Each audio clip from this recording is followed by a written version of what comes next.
control room. Then you gotta click preview. Then you gotta mute the preview. Then you have to hit start streaming. Pray to God the stream goes live. It says we are live. Let's hit this button. Are we live? We are live. Pause the preview because no one cares about the preview. Hit record. Get the Audacity up. Hit record. Scroll down here. Bring Audacity back up. I think I have everything set. Text Yulia.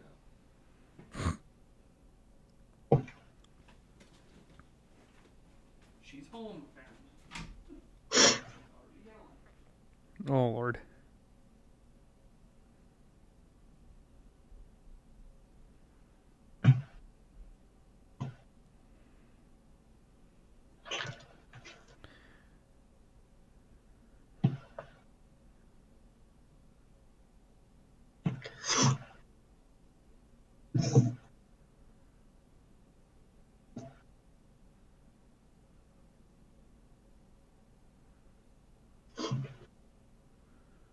Huh.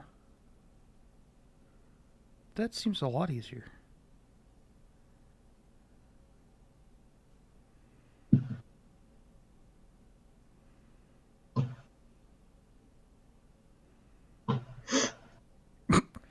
That's a hell of a lot easier. We'll be right back. Nate's up talking to his... That's fine. He did, yeah. And then, yeah, I'm going to go try to refold that green screen. Okay.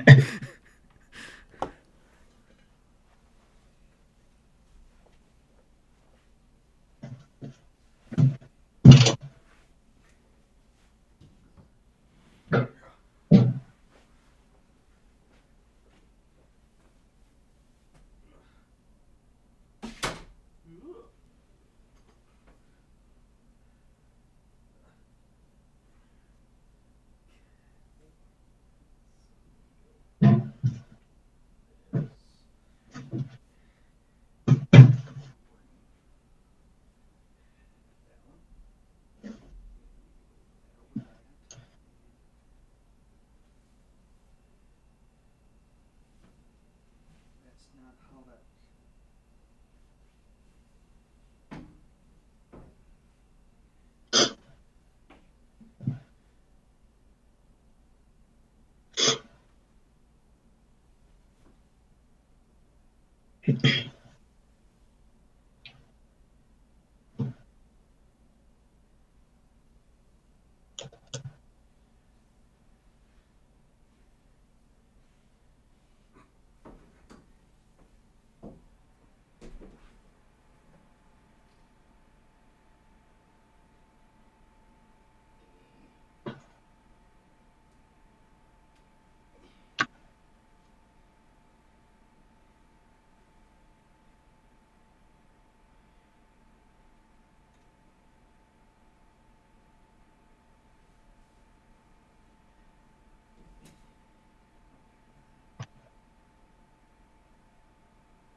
Trying to get it every time. Yeah, you got it. Practicing. Yeah, you got it every time. Yeah, pretty close. Yeah, just wait until you have to do a 3-3. Yeah, you know.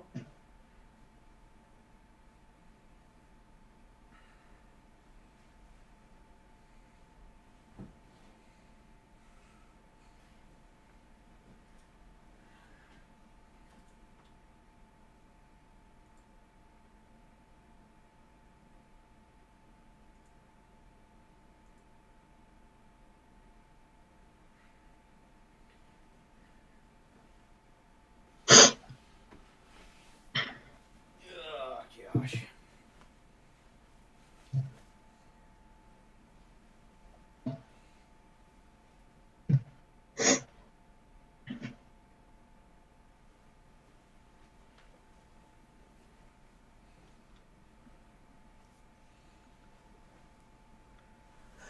Oh, yeah. Okay. That's on. Okay, that stuff can go away anytime soon.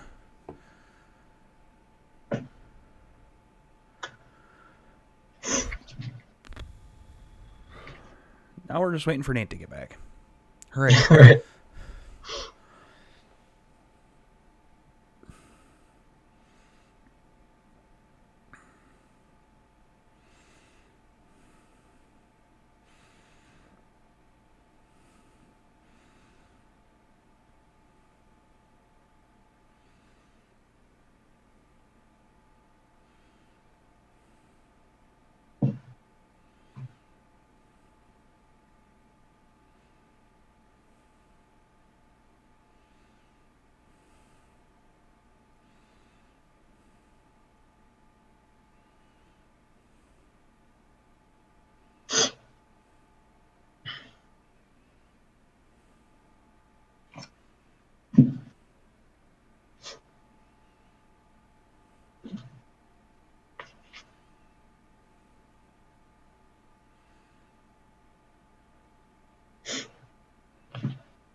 She just needs some moolah. It's her money anyways. So. Me and bills are paid. Although I told her, you know where she's going, right? Granted, our bills are paid this time, so it's not as angry about it. But I told her, like, you know, this money you're taking, I could buy the desk for that other room. I'd rather spend it on that. I know, but as she always reminds me, it's not on her to pay you back. We'll get into this afterwards. Yes, we can talk about it later. Private stuff. I'm aware. I think I know what you're going to bring up. I'm fully aware.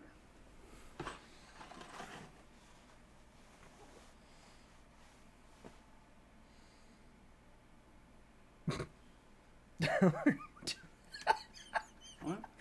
Love the tape tower. Yeah, that's the only way it stacks properly. Oh, yeah, obviously. Trust me, it took me like 3 times to get it right. Nice. I'm like, okay, just go big as the smallest. Duh. Big to small. Big to small. Now that everything's been recording and we've been live for a little bit. I stopped the audio recording and restarted it. I shared it already. No one's in the chat, so I don't care if anyone actually watches. Yeah, right.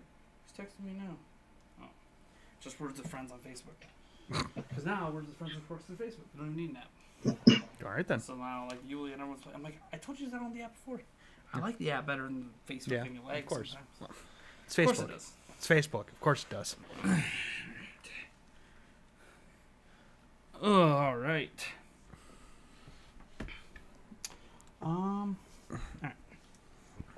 think. How's that going for you? Make sure it's facing the right. All right. Hey, how's it going, man? Hey, what's up? How much? You ready for this shindig? Yeah, man. It's your first one, right? Yep. Awesome. All right, let's make sure I got the topics up here. All right. All right. So first thing we have to do is we have to sync our audio up. Okay. Are you already recording yours? Yeah, I just started. Okay. So what happens is I'll do a countdown. I'll go 3, 2, 1, and then when someone might say 0, we clap instead. Okay. Okay. And we do that Yep. twice. All right. So 3, 2, 1. 3, 2, 1. All right. Good enough. That only matters if I have to use your audio. Okay. So normally I don't have to, but sometimes if things are really bad on the mixer, then. But now that I have it working without the buzz, it should sound the same as we hear it, so it should be good. But, Sounds good to me. yeah. Well, I mean, I hope we sound good. Yeah. We should sound good. Are you hearing yourself talk back? Nope. Interesting. I was at first when you first started, but I don't hear it now. Yeah, that was coming through the speakers. All right, cool. Okay. All right, well let's get this thing going. As Eric is doing something. Oh, he just fast forwarded through. Hey everyone, welcome to the Nintendo Prime Podcast, episode 101. I am your host, as always, Mr. Prime himself, the one, the only, Nathaniel Rufflejans.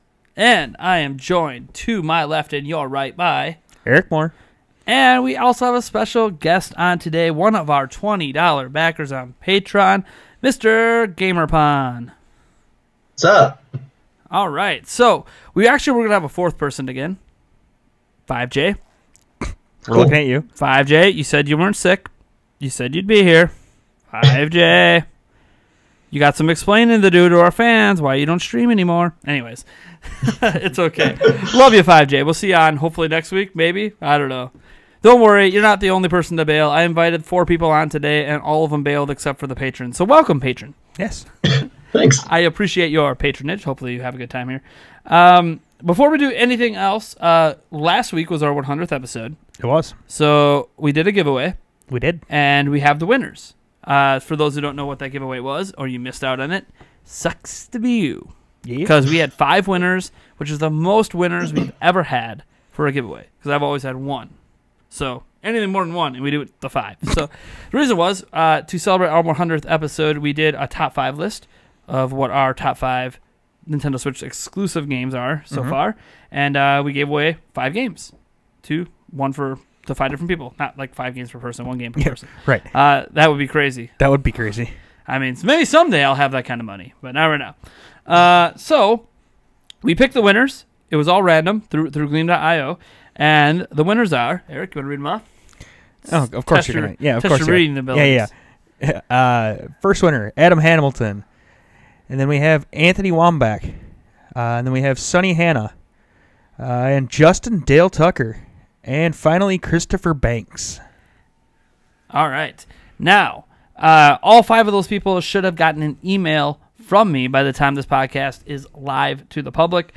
So be sure, if you didn't get one, check your spam folders, all that stuff. My email shouldn't go to your spam folders, but you never know. And if you heard your name and you think it's you and you didn't get an email, be sure to contact me, preferably on Twitter or through email at nathan@nintendoprime.net, and I will try to line up your details with the details that Gleam.io gave me. That way I can see, are you, like, if we have multiple Adam Hamiltons that entered, okay, well, let me cross-reference the details, the IP addresses, all that stuff, to sort all that out. But I'm not that worried about it. It was really easy to pronounce the names this time, which makes me feel like we might have multiples. You never know. We had over 400 people enter. Thank you so much. Almost 500.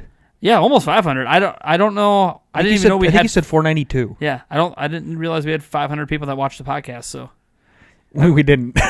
No, not this week. Yeah, wait a second. More people entered than watched the podcast. Well, to be fair, I did that podcast segment that got 400 on its own. Also, and I advertised it in that. Yeah, well, and also we had that we did it fully live last week too. Yeah, that's true. So combined, I think if it wasn't live, that episode might have had more views. Oh, probably. All the people that watched it live weren't going to watch it again. Right. So yeah. So I was altogether the podcast had over 1,000 views, but especially if you include the audio downloads. Yeah.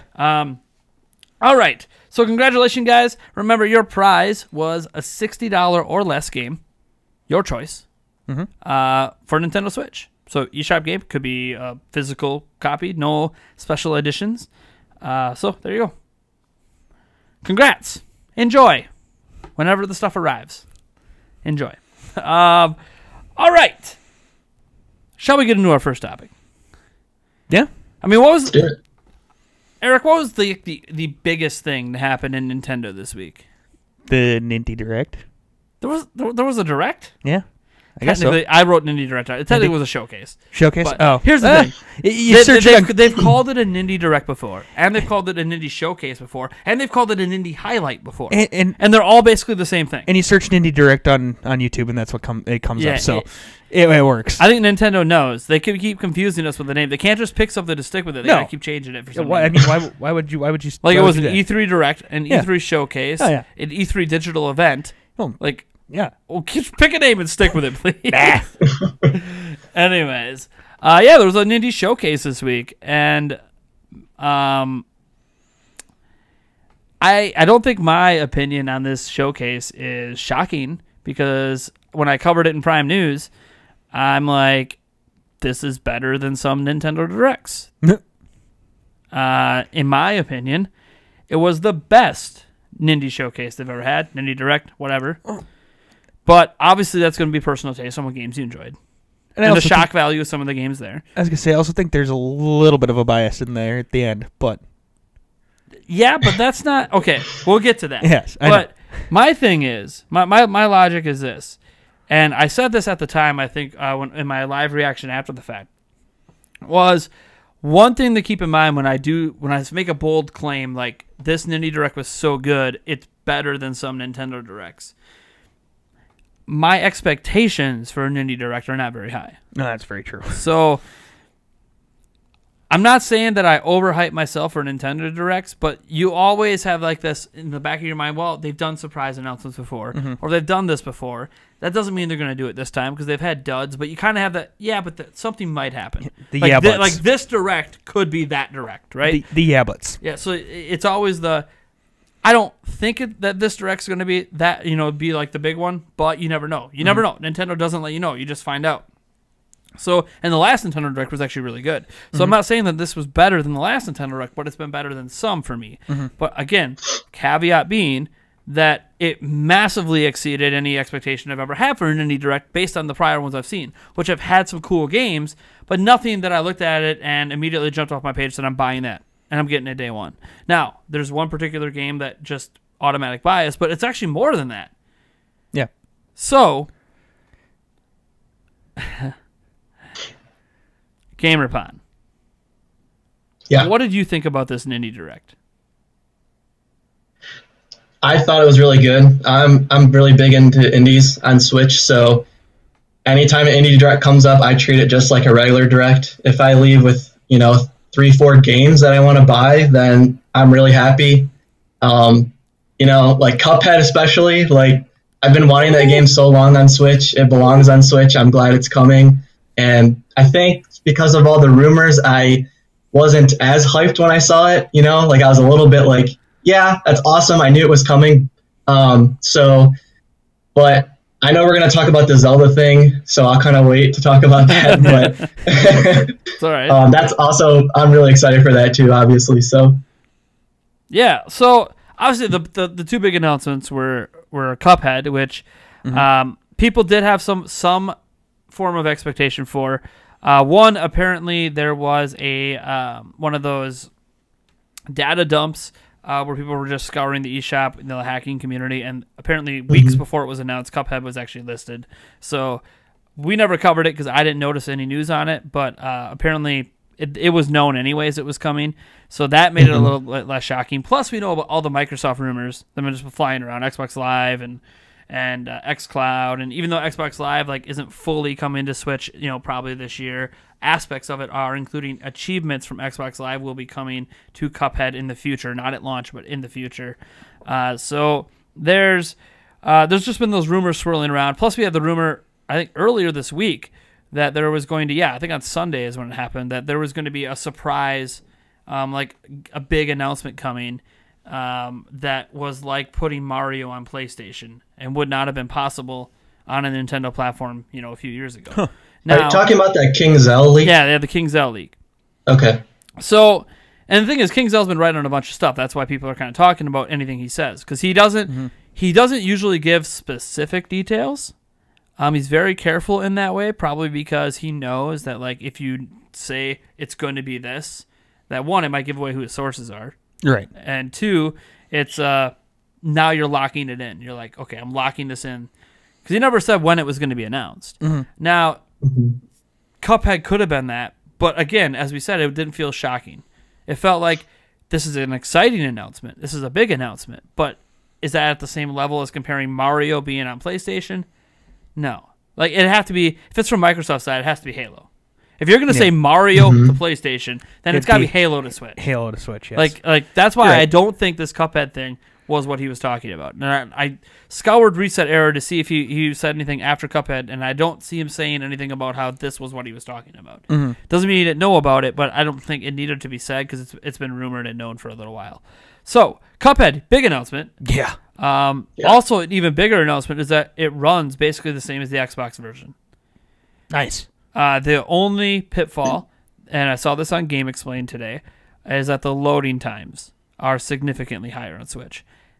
Granted, they compared it to the Xbox One X, which is the fastest system, mainstream system out there. So, but yeah, it's a pretty significant load time leap. Like Xbox One X, everything was like under 2 seconds. There was one load screen in the game that was like over a minute to get into it, and that it's a little annoying. But there's also things to remember what the Xbox has. Well, I don't know, because all the versions that media have right now, because there are some media that have review copies of it, they're all digital. So they're doing it directly off the flash memory, which is faster than the hard drives in the Xbox One X. So it has to be limitations of the CPU's reading ability or something, somewhere in there. But whatever. It's still Cuphead. It still runs in 1080p 60 FPS. 720p 60 FPS in handheld. Literally, it's like a lock 60 FPS, no dips. It's Cuphead. Yeah, right. What is there to say? It's like one of the best indie games to come out. And I mean, and that's saying something. There's a lot of great indie games. No, for sure. I mean, the top 10 indies that Nintendo talked about this week in terms of the best selling ever on the Switch, it's like they're all gems. They're all amazing. And they knocked off games that were on the list last year that are all amazing. So, man. So, that's obviously like a big one to talk about is Cuphead. I don't know what else there really is to say, though. Like, it's here. You're right. I mean, we have a whole topic later that's going to dive a little bit deeper into some Microsoft stuff, but in terms of Cuphead, I mean, it's Cuphead. I don't think it was as shocking to some people, but I think it's a nice announcement. And it's coming soon, like what, April 18th? Publicly? Yeah, I already bought it. Like that. And it's getting a physical copy. Granted, I think they said the physical copy wouldn't be there on the 18th. It would be a little bit later. Sounds like an NBA 2K18 situation. Yeah. Digital version a month early, but whatever. Happens. It's coming, and there'll be a physical version for Xbox people as well if you would like to have a physical version because you just like the game that much and you want to have a physical copy laying around. But there was a lot of games in this, okay? So, obviously, we're going to spend a little time talking about Cadence of Hyrule. But, man, oh man.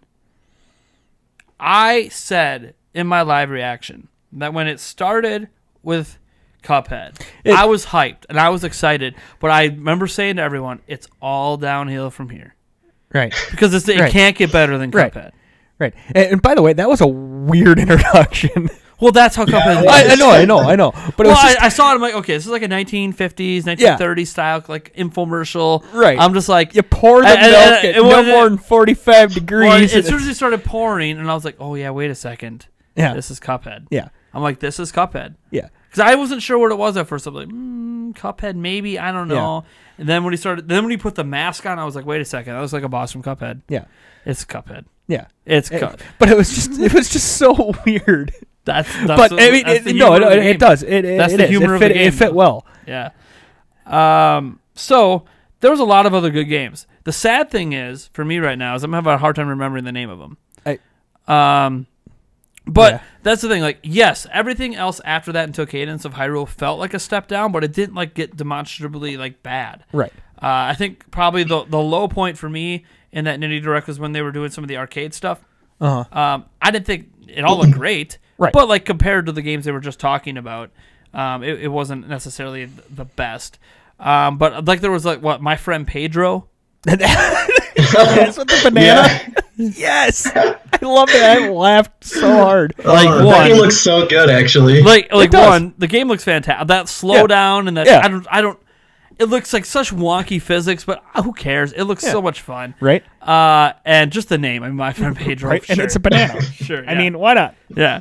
Oh yeah, and there's a banana that you follow around. That's with you. What? Why? I don't know. Play the game and you'll find out. Yeah, why not? Pedro.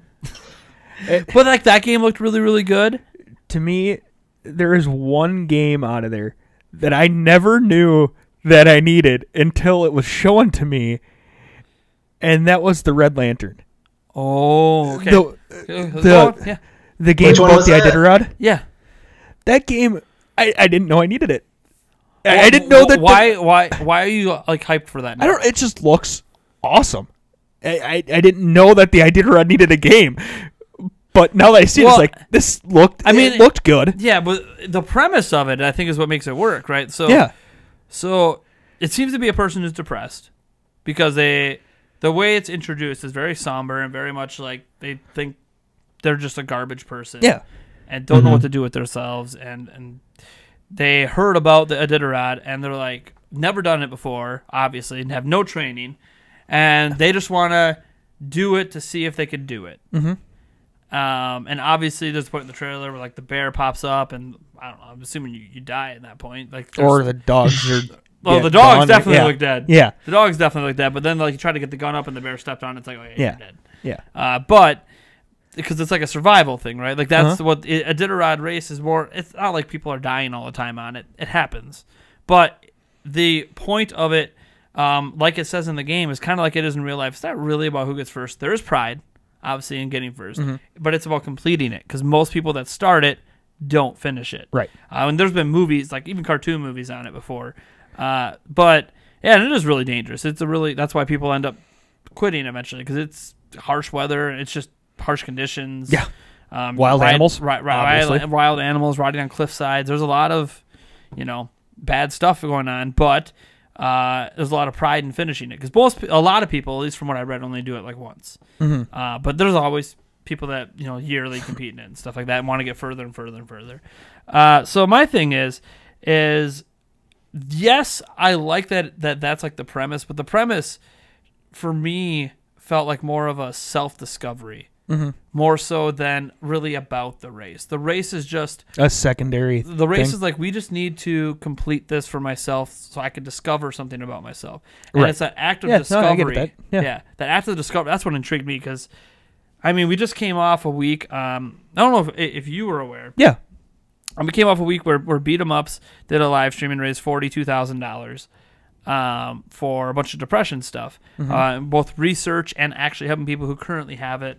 Counseling and all that stuff that sometimes people can't afford. And it's interesting, like going from a week where depression was kind of like a big topic in the Nintendo community to this game that very much didn't use the word depression. And I like that. I like that, though. I like that it didn't use the word because I think there's a lot of stigma around the word depression. Oh, yeah. Oh, yeah. Both in terms of what it means if you have it, both not understanding the different types and how it can affect everyone differently, even though there might be a similar feeling in many cases, how anxiety is all tied into it oftentimes, not all the time, but oftentimes. And obviously that some people just say they have it when they don't really have it. It's kind of like using the word love. It gets overused and it loses its meaning a little bit. So like everyone says they're depressed, but yes, some of them might be, but they're just using it to express a feeling of intense sadness, but there is a difference Right. between just being sad and being depressed. I generally call it situational depression. Sure. Where you're depressed about a certain situation. You don't necessarily have full-blown clinical depression. And I'll throw an example out there that probably happens with teenagers a lot. Happened with me. Girlfriend breaks up with you, or relationship ends. It could, especially when you're a teenager, going through puberty and all this stuff, and your emotions are at the highest, it could feel like the end of the world. Mm-hmm. A lot of things in high school feel like the end of the world. And you might have depression, but chances are it's not depression. You're just going through a traumatic moment. At least the most traumatic moment you could think of at that time anyways. That's why it feels so bad. But your ability to get over it and not have it sink you into a further hole, long haul, is kind of what I feel differentiates the depression aspect from, you're just sad in that moment. If you can get over it, then it's whatever. Usually when you have depression, you don't really get over anything. At least from my experience. I didn't get over crap.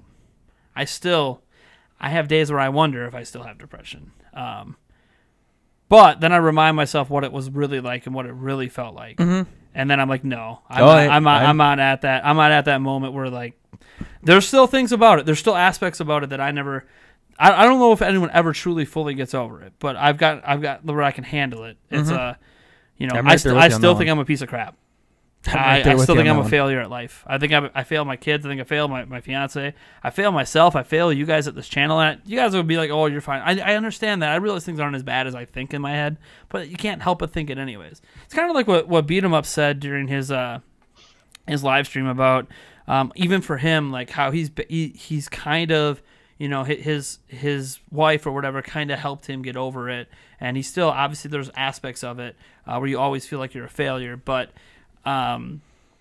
there's these things about it where he got really deep into the conversation and it started really hitting home with me. And then like someone came on there who didn't have depression, but talked about how their kid has it. And I don't want to dive too deep into my personal life here, but I kind of can relate with one of my children, who we're trying to deal with it right now. And it's hard. I don't know how people survive. I don't know how I survived. I mean, I pretty much had it. I mean, I pretty much. I mean, Yulia was kind of my cure, and that's why, like, maybe despite all of the crap that's happened in our relationship, good and bad, why I'm so forgiving and why I can deal with things, because I don't want to go back to what it was like before her. Mm-hmm. Where I was, I mean, I didn't even talk to Eric that much about it. I don't know if he noticed, but like I was drinking a lot. Never did anything stupid that I can remember. Don't have any DUIs, so like I remember always handing my keys over when I had too much. So I had the wherewithal to not maybe go all the way to the edge, but I knew why I was drinking so much.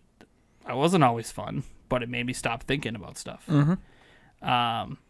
So I don't need to do that anymore. Like, yeah, I do shots on live stream sometime, but like that's it. I was like drinking every day. I don't drink hardly at all. And now I'm on a 90-day diet where I literally can't drink. So, all right. Yeah. But that's what this game reminds me of. It's it's like someone who feels lost, failed at life, and is like, you know what? I just need to go do this thing. Never done it before, whatever, but I need to push through and do it. So yeah. No, cool game. That's a great game. I love it. It's one of those things that it's just all of a sudden it's like, I never would have thought of that. But once I saw it, I went, yes, that is awesome. I never would have thought of my friend Pedro either. Well, there is that too. I mean, floating banana, that, yeah. Is there GamerPond, is there another game that stood out for you in the Direct? I was really interested in, I forget what it was called, but it was like, the guy was like hitting, like, it was like pinball mixed with like an action game. I forget what it was called, but that looked really fun. Like, it was such a cool like twist on like how do you even think of combining like pinball and that? Like, it just is crazy, and it looked really good. So I'm excited to pick up that. I think it's actually releasing like the same day as Cuphead. So I think it was called Katana Zero. That's right. I don't know if that was Katana Zero or not. I think Katana Zero was Katana Zero was that one where you die if you get hit once. Oh yeah, you're right. And then you end up going to the shrink to get the shrink, and then you get drugs. Yeah, And then like Oh, that looks good too, though. Yeah, that one that one looks weird too. Yeah. Like what is happening? Yeah, that one looked pretty good. And I think the one that you're talking about is part of, I don't know if it was more like, it was more of the part of the arcade section, which, I mean, Yeah. it was, I mean, nothing looked overly terrible, but that wasn't, Yeah, so here we go. I got bringing up a summary here. There was also that one called Rad, Yes, which was like By the Double morphing Fine? like guys. Yeah. By Double Fine? Oh, that looks so good. Yeah. Double Fine and Tim Schafer. Oh, man. That one's day one for me. That looks so crazy to me. It does look good. It just, the setup, it's like, oh, no, let's let them tell a joke. What? I mean, the game's called Rad. I mean, it wasn't that big of a joke. Sure. So any thoughts on Stranger Things? The third episode coming to that actually looked really good. Because it was a mobile game before for Yeah. season 1 and season 2. I'm not gonna lie, it looked really good. Yeah, like I have never watched Stranger Things, and So good. actually with my day job, I get kind of leaks of like what's gonna happen like in the next seasons because we have to know ahead of time for marketing and things. Sure. And so Netflix came to our work and they told us about season 3. And I was like, what is this Stranger Things thing? I've never even heard of it, but it looks good. But the problem is they spoiled the entire season. And so I'm not sure. Like, they literally went through every single character, the ending and everything. And I'm like, well, now I can't watch it. So. Yeah, you can still watch season 1 and season 2. Because each season, at least so far, have been like their own individual stories. Like, it's the same characters, but like episode, like the first season's crazy. Like, I can't even explain it. And then the second season was crazy too. So, and I'm sure the third season's crazy. But like it all intertwines. Like, it does kind of suck sometimes. Like when you know where it's gonna be. Like, you're watching season 1 when you haven't seen it, but it's like kind of watching the final season of Game of Thrones, and then going back to season 1 and being like, what the heck's going on? Especially, I guess spoiler warning, when you watch season 1, almost all the characters in season 1 are dead. Yeah. Some die in season 1, but like sure I knew that. a lot of the characters you see in season 1, like Game of Thrones, like, everyone dies. It's just the way it goes. What? Not all of them, though. I'm not going to tell you which characters die, cause in case you haven't seen Game of Thrones. How dare you? But that's why Game of Thrones, like, a lot of characters are dead. So like, if you watch season 8, then you go back and watch season 1, you're like, who the hell are all these people? Okay, there's that one character, but like, he's hardly in these scenes. What's going on? Yeah. So yeah, but there's also like part of me. I've done that. I think with Supernatural, I watched like a season in the middle of nowhere, and I've never even seen the show. It's a good show. And then like I went back and started season 1, and it's like, yeah, okay, it takes you a while before you find all the connections because there's been so many seasons. But what I do think is neat when you already know where something's going is seeing how it got there, because you don't really know how it got there. You just know what happened in the here and now. Yeah. So there is like that whole, I know what happened in the here and now. How the hell did it get to this point? Yeah. Why are we here? So like that's like my argument for you, Gamer Pine, to watch Stranger Things is it's such an excellent show, and like get that morbid curiosity, be like, okay, yeah, I know all this crap, but like, how did we get there? And by the way, go ahead and spoil the whole season right now. Yeah. I'm just kidding. And don't worry, we'll put just this long beep in there for you. Yeah, some 20-minute beep. Fast forward. Did we ever figure out the name of that pinball game? I'm getting there. So let's see here. Yeah, Stranger Things. No, Creature in the Well, right? Grab the biggest games. Oh, gosh, why can't? Okay, hey, I want to say this to print media. Okay, yeah, I'm not gonna say this to video creators. Here's the thing. When video creators go to summarize up a big event, like a Nintendo Direct or an indie, and they're doing shows like I Am, where you have multiple stories, and that's not your only story, video people, when they're covering multiple stories and they're summarizing, they're not going to bring up everything. When you're in a print media article, it is not that hard to list all of the games right. that are in the thing. Especially like, when literally a list. Yeah. Especially when you title it. What was the title of this article? Catch Up on Nintendo's Spring 2019 Nindies Showcase here. And then you only have 4 games. At least they give you the video. Yeah, they put the video. Here, catch up on it by watching it. By watching it. Don't read our article, just watch it. Oh, jeez. Oh, Lord. I guess, while I look up the other stuff, I guess we could talk a little bit about Cadence of Hyrule. Yeah. So obviously excited because it's a Zelda game, crossover game, side dish. My question for you, GamerPond, did you play Crypt of the Necrodancer? I did not. I mean, I remember seeing it, but I just wasn't sure if I was going to like it, so I kind of passed on it, and I'm definitely not passing on this one, though. Yeah, it would be interesting to kind of go back and see what that game was all about and actually play it, and then What before I this comes heard, out. or at least the description of it is, it's like a rhythm fighter. So it sounds weird to me, rhythm fighter. But apparently, like if you notice in the footage, the character's jumping. They're not walking. They're jumping. Yeah. So I think you're jumping to the beat. Yeah. And doing your attacks to the beat. I think that's how it works.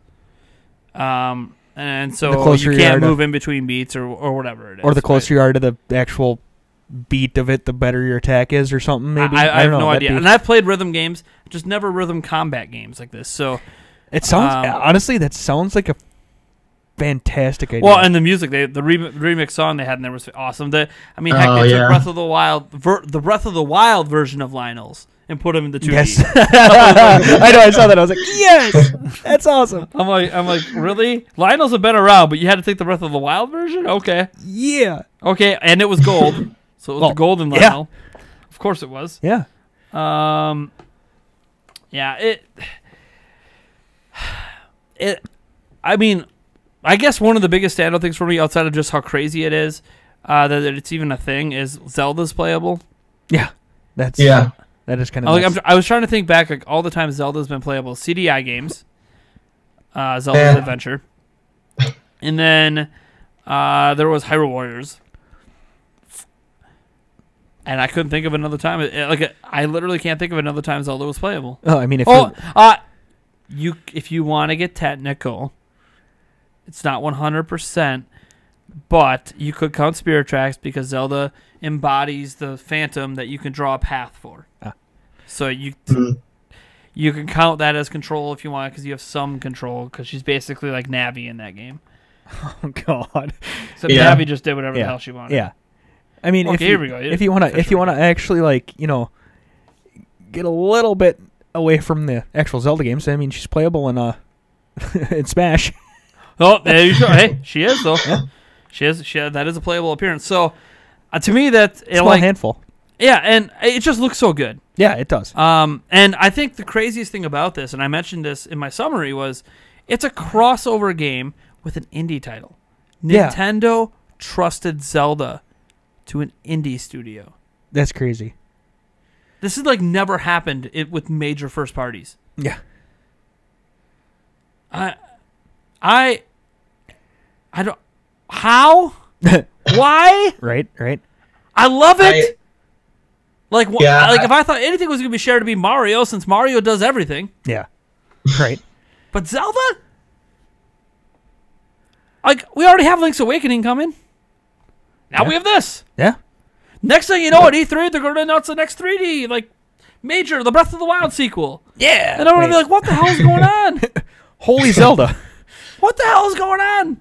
Like, I More get this Zelda. feeling that Link's Awakening might not even be by the main Zelda team. And you're complaining? No. No, because here's what's going to happen, Yeah. right? So, just throwing out I'm a big Zelda fan. So, like, here's what's going to happen. We're going to have this game land in the spring, right? Yeah. There won't be any other release except for Link's Awakening. It'll come in, like, I don't know, August, October. All right, fine. At E3, it'll be playable. Yes. I assume Link's Awakening will be playable anyways. It comes out this year, so. I hope so. Yes, That would be sweet. Oh, we're getting some footage of that bad Oh, boy. yeah. We're going to play it 16 times. Like we did Breath of the Wild 2016. Yeah, right. Well, it helped that was the only thing there. I know. And this is probably still going to have a long line for it because it's Zelda. But Yeah. Pokemon, if That's what's- Pokemon's playable there, that's it's what- going to be. That's what fingers crossed for. That's media why we need badges the is. media pass. Yeah. Or, you know what I had debated? One of us spends the grand just so we can get in at the same time as media. Forget about the other perks. Forget about the fact we still can't get our cameras in. Right. That doesn't make any sense. But, I mean, we can have Yeah. our phone at least. Yeah. And actually, it's just because I know Pokemon's going to be so long. And I'm not forgetting my badge this year. No. But either way, even waiting in line one time is like, I don't. It's still going to be aligned with media, but it's not going to be 4.5 hours. So but the thing is that if it's anything like this last E3, we're not going to be able to take any footage of Pokemon anyways. So I realize that's why I said.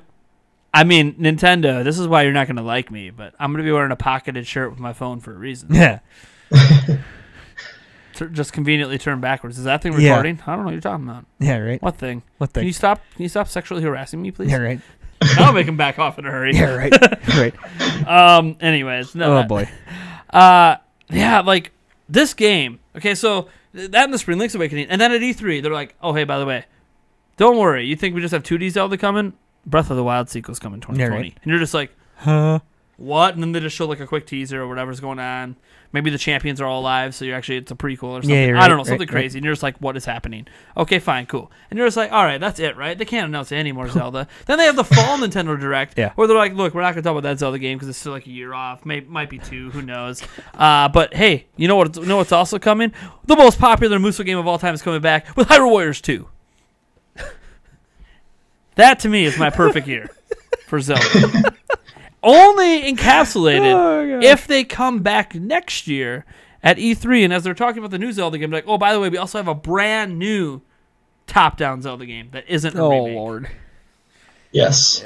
But I mean, I don't know. I'm stoked for Link's Awakening. Can I have some of what you had? Well, I'm stoked for Link's Awakening. So like, it's cool. I'm glad they're doing that.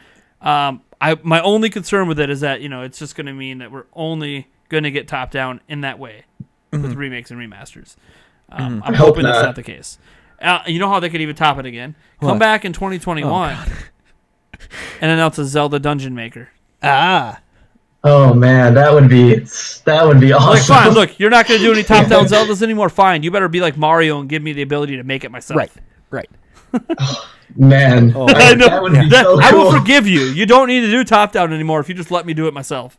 An official Zelda, like there's unofficial ones out there. There's RPG Maker out there. There's that Legend Maker that was in the works for a while. But having an official one with all the Zelda assets. Yeah, right. Like, I want that Lionel. Yeah, right. I want that Sprite Lionel. I want the 2D Lionel because that thing looks awesome. First thing I'm doing is making a level of Survive the Lionels. Yeah, right. Be like, you cannot win until they are all defeated. Yeah, right. And there's like 700 of them. Oh, I want to see if I can break the switch. And then there's one that's hidden up, like above. Yeah, just randomly. If you kill them all before you jump on top to get to the top, you failed and you got to start all over again. Yeah, right. Oh Lord. Anyways, but yeah, like, it looks so good. Looks good.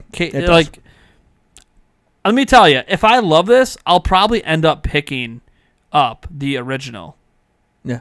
The Crypt of the Necrodancer. Like, if I like the look, I really love this. I got to see what the original idea was that led up to build up to this one, because this it looks, and I think that maybe that's the idea too. Is, well, it's Zelda, so a lot of people are going to pick it up that have never bought the original. If they love it, maybe they'll go pick up the original. Right.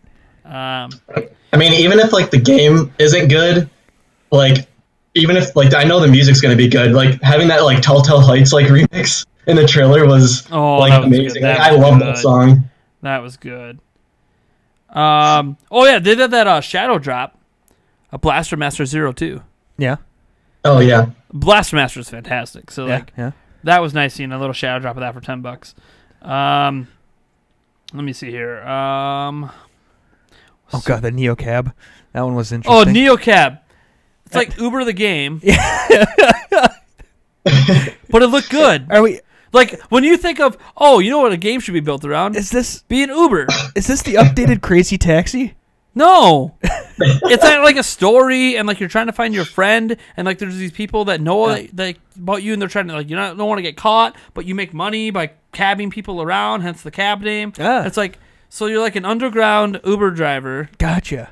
That has something you want to find, but you don't really know what you're doing, so you just keep driving people around. Nice. All right. It looked good though. Like, yeah. It's kind of like when someone tells you, "Oh yeah, Goat Simulator." Well, that's got to be a joke, and then you play it.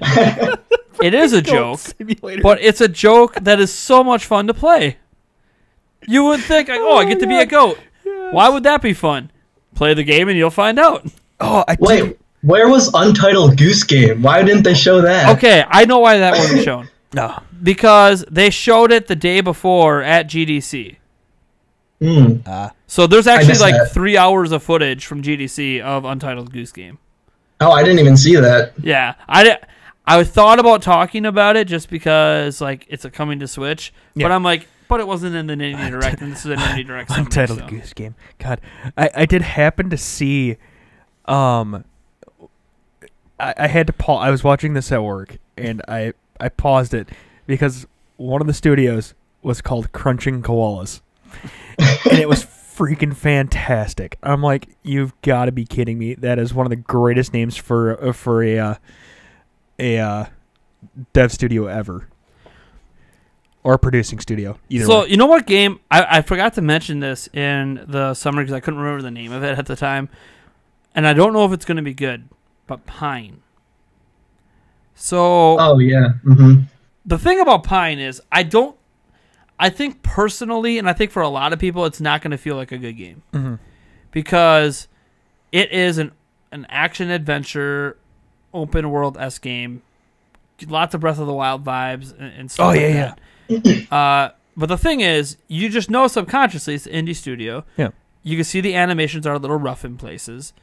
It's not going to be like this next big, great action-adventure game. At least it doesn't look like it is. I'd love to be wrong on that front. Yeah. But I'm very curious in this because a lot of indie developers don't try to make a game like this for that reason. Right. It's very difficult to make a game like Breath of the Wild. Right. So I kind of want to play it and see if it's even okay. Because even if it's okay, to me that is damn impressive. Oh, yeah. Because that's something to build off for the next game. Sell enough copies of this game to build upon it and make it better for the next time around. Right. Because it feels like the kind of game you need a bigger team for, and indie studios usually don't have that. So it looked very interesting to me. I loved some of the enemy designs. It kind of reminded me, the art style kind of reminded me of World of Warcraft a little bit. It had that little timelessness to it. Yeah. Which a lot of indie games have, but it felt different compared to the other. Because up to that point, a lot of the indie games that had like a similar cell shaded style. Then you saw this, and while they're cell shading, it was just different. Yeah, and I like the ambition, and I think that's why Nintendo showed it up. I don't know if they think it's great, but they knew that this is ambitious, and Nintendo likes when people get ambitious. Now you could say, well, of course someone could pull it off and be that ambitious. Look at Hellblade. Hellblade is a different story. Because Hellblade: Senua's Sacrifice, that is a game that was made by people who have been working in the AAA industry. So that entire small studio that now Microsoft owns was built from people who were basically friends at a AAA studio. So they had tons of experience making games with the Unreal Engine and making games at a AAA level. So of course they thought, oh yeah, us six can just make our own game. Of course they could. When you see a game like Pine, it's usually not people coming from the AAA industry. These are like people that this might be their first game they've ever made. That's why it's ambitious. And I love it because I have game ideas that are that ambitious, and I know it's going to be really rough. Oh, yeah. But I can appreciate taking that risk, especially when, like, if it doesn't sell, it could be it for a studio sometimes. So thankfully Nintendo's highlighting it because I honestly think I'm going to end up giving it a shot just because I know how hard it is to try to do something like this. And I'm curious if there are just some redeeming qualities. Like some of the crafting look cool. Some of it just look cool. And I'm very curious to see how that works out. Now I'm looking at so the down point was the Vlambeer arcade with Ultra Bugs. By the way, when I say down, it looked good. Yeah. But compared to the games around it, it's like, this is that's the kind of game I expected in Nintendo. Was the pinball part of that one, or was that part of the Super Great Box? I'm wondering because I don't see anything else on that list that looks like it would be. Ultra Bugs was its own thing. Yeah. Hold on. I think it was called Creature in the Well. There is a Creature in the Well. Top-down pinball inspired. Oh, yep, you're right. So Creature in the Well, yep. Creature in the Well. I'm looking at some of these. That other one did ones. look interesting. Yeah, well, I thought so I had never seen a game do pinball. That before. Yeah. So my reaction to it was, this is really original and it kind of looks good. Yeah. And afterwards, when I said that in the thing, some people came to the comments like, well, actually, there's like these 3 other indie games that have done something similar. I'm like, okay. All right. I didn't know about it, so it still look good. Yeah. Still looks good anyways. Yeah. Maybe it doesn't compare to those other games. I have no idea. You had Overland was in there. Mm-hmm. Yeah, like, I don't know. I loved it. Yeah. There's some decent games. I love that Indie Direct. It was just... All right. But from the Indie Direct leads us to our next topic, because Cuphead. It's a Obviously. Microsoft game. Yeah. All right. There's another Microsoft-owned game coming to Switch as well. I already mentioned it before, Hellblade. Senua's Sacrifice is now a Microsoft studio. The assumption at the time when they announced Hellblade for Switch was that, well, they were working on it before Microsoft bought it, so Microsoft wasn't going to cancel the project and the money they spent on it. Mm-hmm. So, you know, whatever. Of course, they're just going to let it come over. It's kind of like Minecraft. Minecraft was on every platform before, so they might as well just keep it on every platform after they bought it. So, okay, fine, cool. That's what the assumption was, because that came before all the Microsoft rumors hit. Now I wonder, one, was Hellblade Senua's Sacrifice on Switch because Microsoft told them to put it on Switch? Yeah. Two, I bring that up because Microsoft has come right out and said, we went to Nintendo and asked them if we could put Cuphead on their system. So Microsoft And I'm not wants their games on Nintendo Switch. Right. At least Bring it. at least the quote-unquote indie level games. Right. So the question is, what other Microsoft games do we want on Switch? Let's just open it to... Well, first let's stick with indie, like their smaller games. Mm-hmm. What other smaller games would we like to see on there? I mean, I just really want to see like Ori. I want to see like when the second one releases this year, I want them to like drop the first one a little bit before, maybe like a month before or something, and then the game would be awesome if it dropped at the same time. I'll take a dual pack day one if they do, especially if they do physical. Yeah, for sure. It would be interesting to see like if they release it at the same time, if it would sell more on Switch, because I really think it would. I think it would. I mean, indie games are selling like crazy on Switch. Yeah. So yeah, I think that's probably one of the biggest givens, is that Ori will probably, especially if Cuphead does well, there's no reason not to bring Ori over. Yeah. Especially the original, because you've already made your money on that one. And I mean, sticking with the indies, the only other one I can really think of from Microsoft's side is like maybe Super Lucky's Tale. A lot of people don't like it, but every time I watch it, I like it. So I wonder if it's like a ukulele situation, where I can't find many people that say it's good, but every time I play it, I like it. That's possible. So I don't know.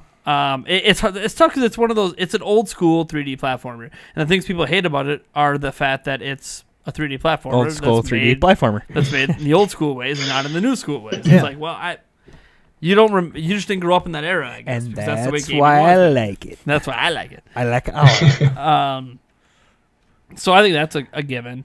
And my question is, like, there's other smaller games from Microsoft that have big names behind them. You know, things like Halo Reach. Mm-hmm. So man. Maybe we don't get Halo 1, 2, 3 or the Master Chief Collection, but Halo Reach, it's still a Halo game. I'd like to get one. I would like to get them all. Well, yeah, but there's that. I'm saying that, like, it's smaller, but it is Halo. And a lot, like, everyone who's played Halo Reach loves Halo Reach. And I've never played it, and it's right up our alley, and I don't know why we haven't played it. I don't know. I think it had the best, at least for me. I think it had the best online, like better than like all the ones even after it. Sure. It was my favorite one to play online even after like Halo 4 came out. Mm-hmm. So yeah, I mean, I think it's probably a given that even if you don't like Halo, everyone out there would love to see a Halo game on Switch, because we just don't have any games really like that on Switch. Right. Mm-hmm. So I mean Doom, but that's pretty much it. Yeah. So yeah. Halo anything. Just give me a Halo. I mean, Gears of War anything. Yeah. You could skip Crackdown 3 though. You could bring the original Crackdown. Yeah. Oh yeah. You want to bring the OG Crackdown? Oh, yeah. That's a lot of fun. Yeah. You want to dive into that back catalog and start feeding Switch? Oh yeah. I'm cool with that. There's a lot of good games in your back catalog. Rare Replay. Yeah. Yes. And I got to be honest, that is the one that makes the most sense, since some of those games were actually on Nintendo systems. Yeah. And imagine a Rare Replay if you partner with Nintendo, where you package in all of the Donkey Kong games that Rare made too. Holy. Oh man. Wow. It'd be sweet if they could work out the licensing for GoldenEye to be in there too, but that's not going to happen. No. That licensing thing is all screwed up. But to get all the Donkey Kong Country games and Donkey Kong 64, Star Fox Adventures, like just get them all in. Holy. All the Banjo games. Well, yeah, And the the Banjo ones games No. are in Rare replays. No. Nuts and Bolts does It'll not be get in to come. It's in there. No. Oh, I don't count Nuts and Bolts. I don't No. count anything But after the it's in second there. one. But it's in there. That is not a Banjo-Kazooie But game. it's in there. I don't know. Oh. I will burn that part So of this. get all those games and Rare Replay. Plus, like I brought it up before to Eric off camera. Like Viva Pinata is really good. Yeah. It's like one of the best games old school Rare made before things went really bad, and that they made that for Microsoft. Yeah, Nuts and Bolts was kind of the end. Yeah. It's like you turn it on and like, oh, this looks pretty, and this is not Banjo-Kazooie. This is Banjo-Kazooie in a completely different game. Uh-huh. And it's not a good, They were- completely different game. See, you could take Mario and do crazy things. Right. Like crazy. Like they did this with Mario and Zelda. There's Super Mario Brothers, right? So you have Mario Brothers. You had Donkey Kong originally with Jumpman, and then Mario Brothers, right? And then you had Super Mario Brothers, which was completely different from Mario Brothers, right? Like it still has the Mario Brothers, and you're still jumping, but that's different. You're trying to clear the stage and all that stuff, get all the coins. Whereas the other one is like you're going side-scrolling 2D platformer. Yeah. They went from that to Mario 2, which is a side-scrolling 2D platformer, but feels nothing like any of the prior Mario games because it wasn't a Mario game. It wasn't a Mario game. Yeah, exactly. But they rebranded it into a Mario game. Yes, they did. And I love it. Yes. It's one of my favorite Marios. But that's the thing. They did the same thing with Zelda. Zelda 1, top-down, dungeons, open world, exploration, side-scrolling. Zelda 2. Why not? So those franchises got away with it. Yeah. Banjo-Kazooie couldn't get away with it, and I can tell you why. Those franchises got away with it because the games they were in ended up being good games in that of themselves, irregardless of the links to Zelda and Mario. Right. Yep. That game, Nuts and Bolts, is bad. Oh, it's terrible. It's just a bad game.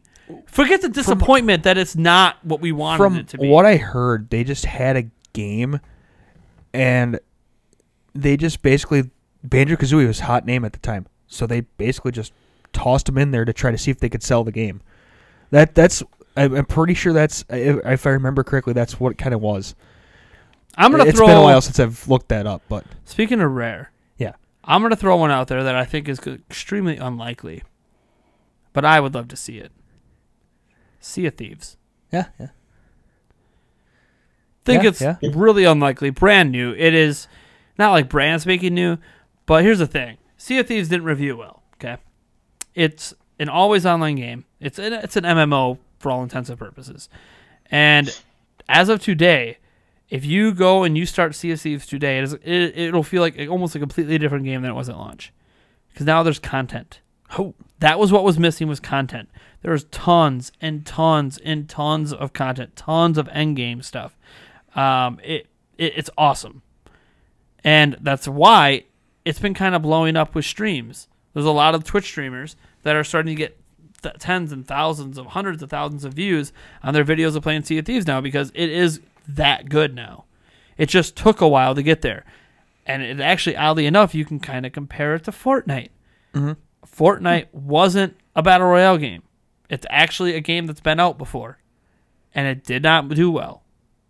And they repurposed it into Battle Royale, and that's when it did well. Well, they didn't repurpose this game, but they fleshed out the original ideas, and now it's awesome. And I would love to see a game like that on Switch because I think, as is with the content it has now, would be a good time to bring it to the Nintendo audience because when I play it on PC, because that's where I have it right now,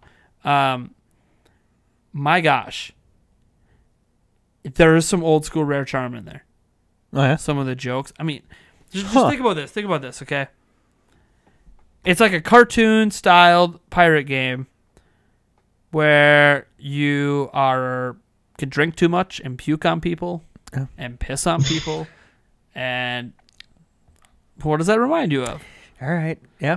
Little There's a little bit of Conquer. Conquer's Bad That's Fur what I'm Day. saying. Like, it reminded me of, you know what? And it's not just that. It's like how the charm in it, the game. Like, I'm just like, this is the first, when I played it the first time when it launched, I'm like, this is the first time I've played a game since Viva Pinata from Rare that felt like a Rare game, but you would get to a point now where there really wasn't much else to do, and you're kind of like, no, you teased me, and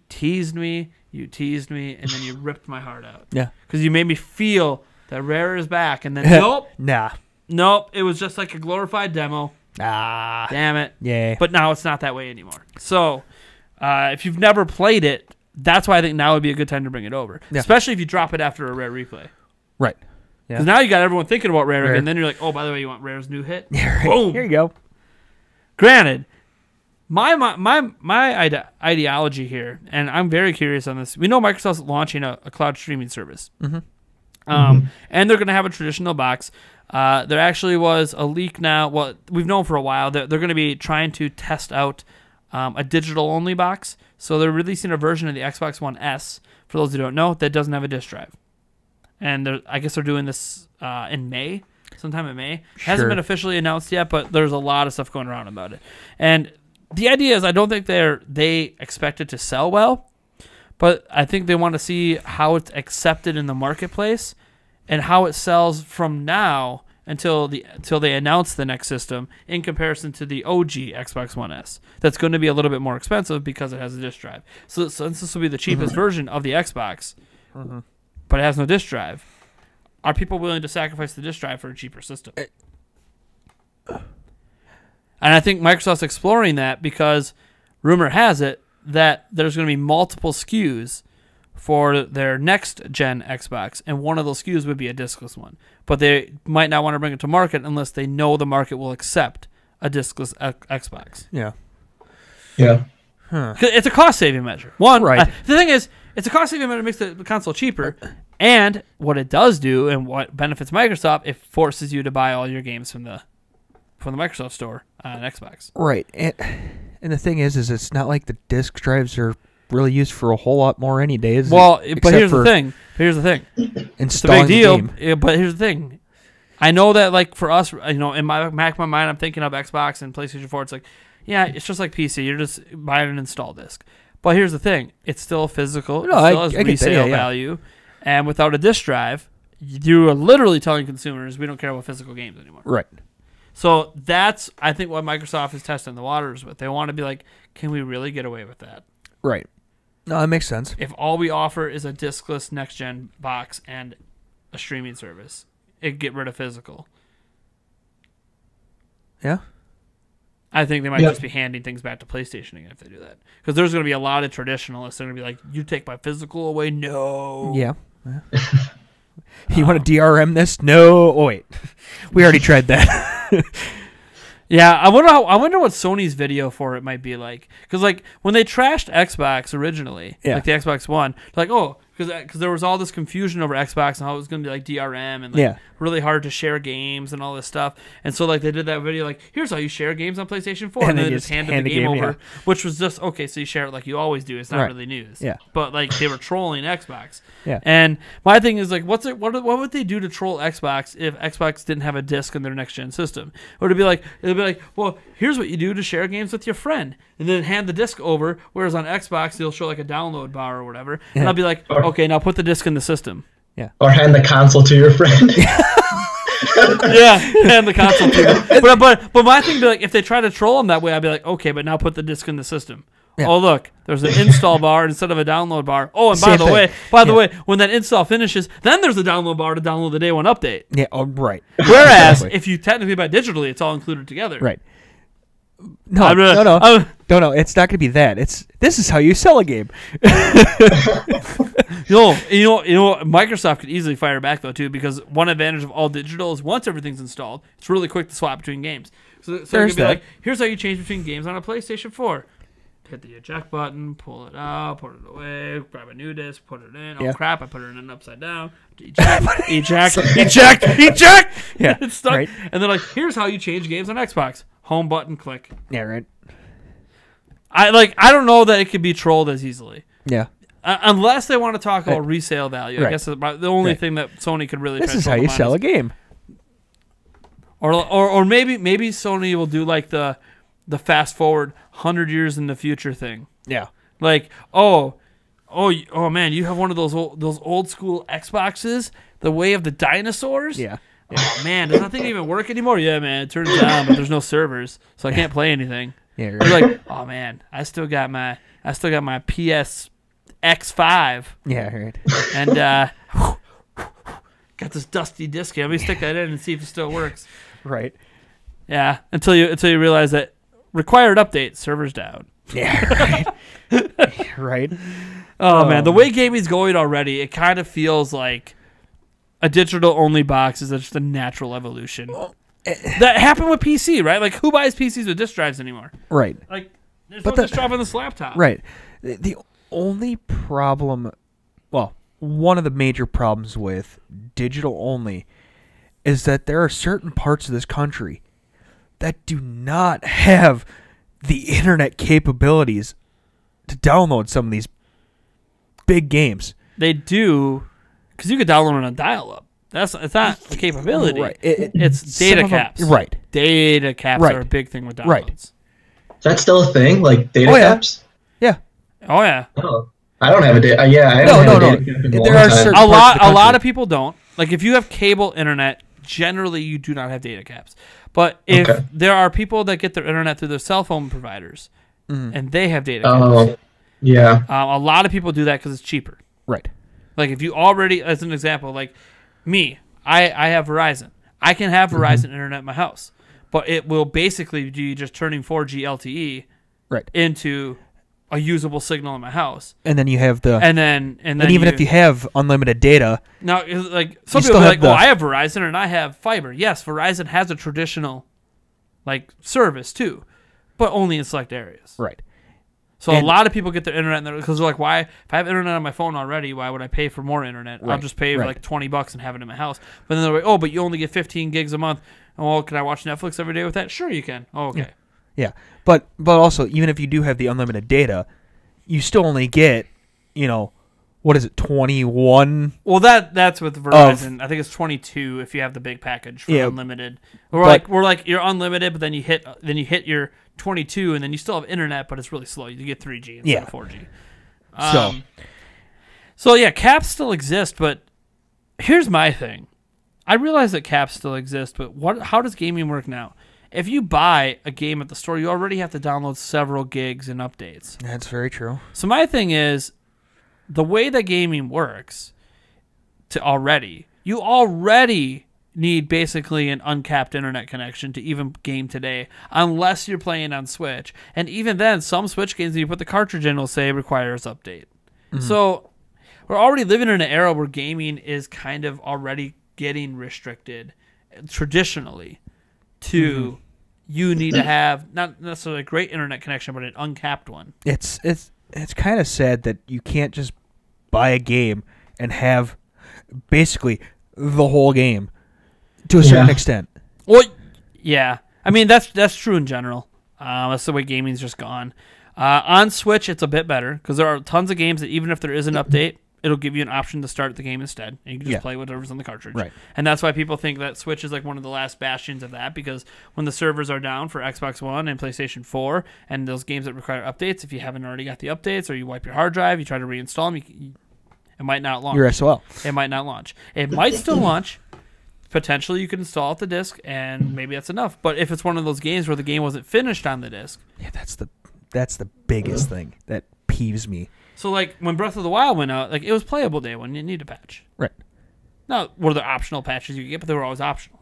Granted, you probably want them because of performance enhancements, but still, you could still just like, oh, there's no internet, you can still play the game. There are, as I said, there are some games on Switch that do require the update, but why is it required? Because the full game wasn't there in the first place.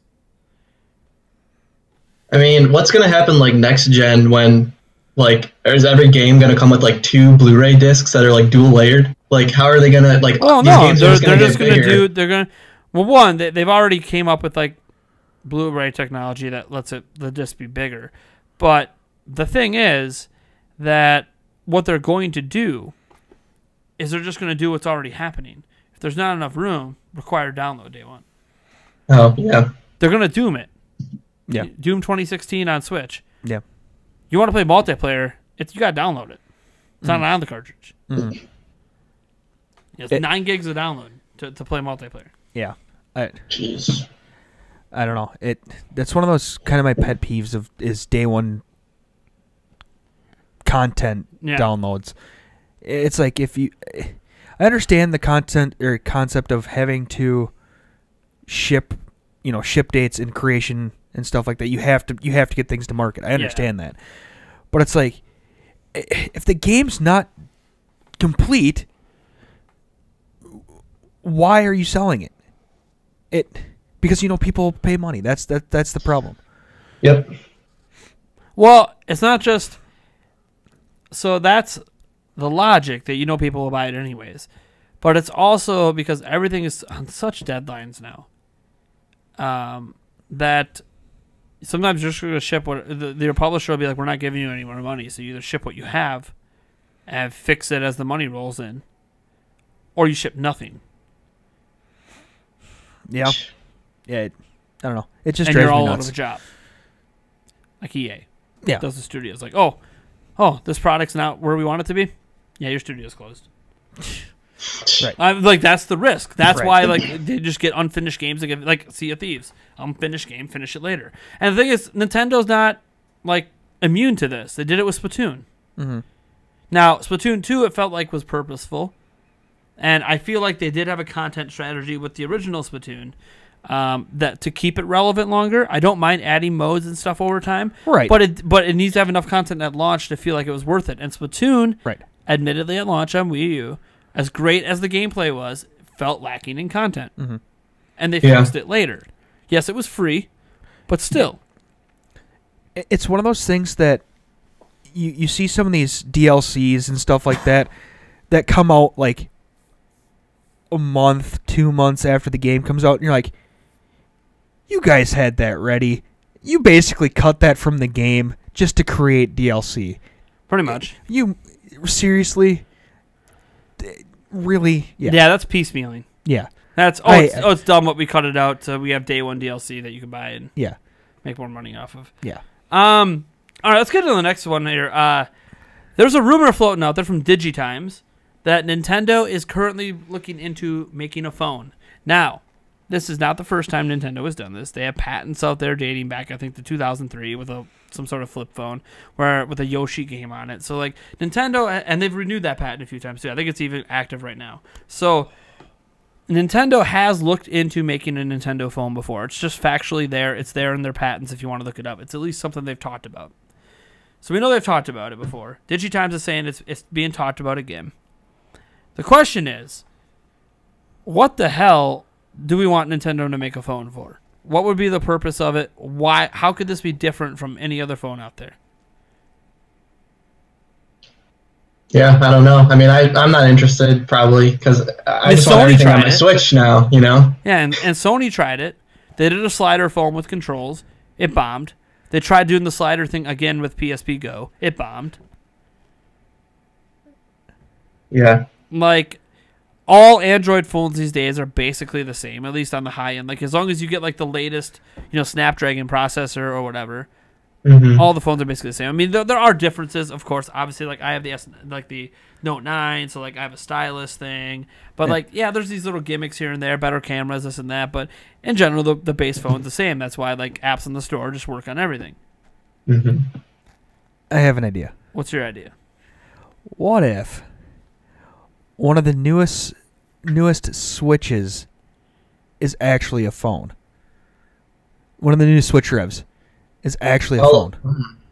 So maybe I don't know, kind of maybe a Switch Mini, quote unquote, but not necessarily, with still, I don't know how you would shrink it down enough to still be able to have the detachable Joy-Cons, but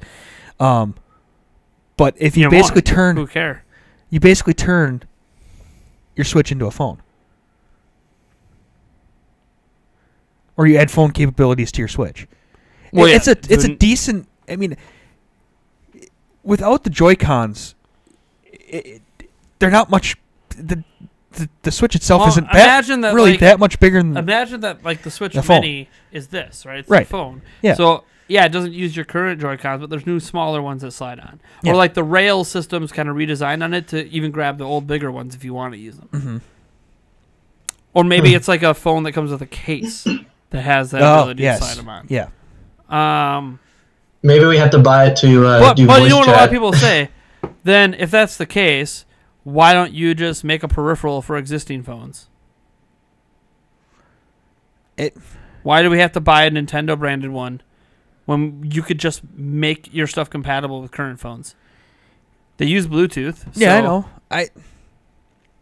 They use Qi charging, You get the wireless charging. You get all the Nintendo games with it? I mean, well, that's the thing, though. That's why I was saying the only thing I could think of is if they released a phone that's basically like every other phone, the only selling point they could have is a legal way to play games like N64 games on your phone. right. They do that. I think there's a lot of people that are like, you know what? A phone that does everything that we already love about phones and has these games and they're legal, Mm-hmm. I think a lot of people will get into that. Like, it comes pre-installed with 200 N64 games. Like, oh, hell yeah. Right. And that's where kind of like, I mean, the Switch size itself Here's my thing. Really, it isn't that much bigger than a phone. The reason I don't like the Switch idea is they can't even get the online service right on Switch, so how do I trust them to do anything that requires constant online as a phone? I get that. Now, this is where I said, if Nintendo were to do a Nintendo phone, they have to partner. Yeah. They got to partner with LG, they got to partner with Panasonic, they got to partner with someone. Yeah. Samsung even, I don't care. Yeah. You got to partner with someone. Yeah.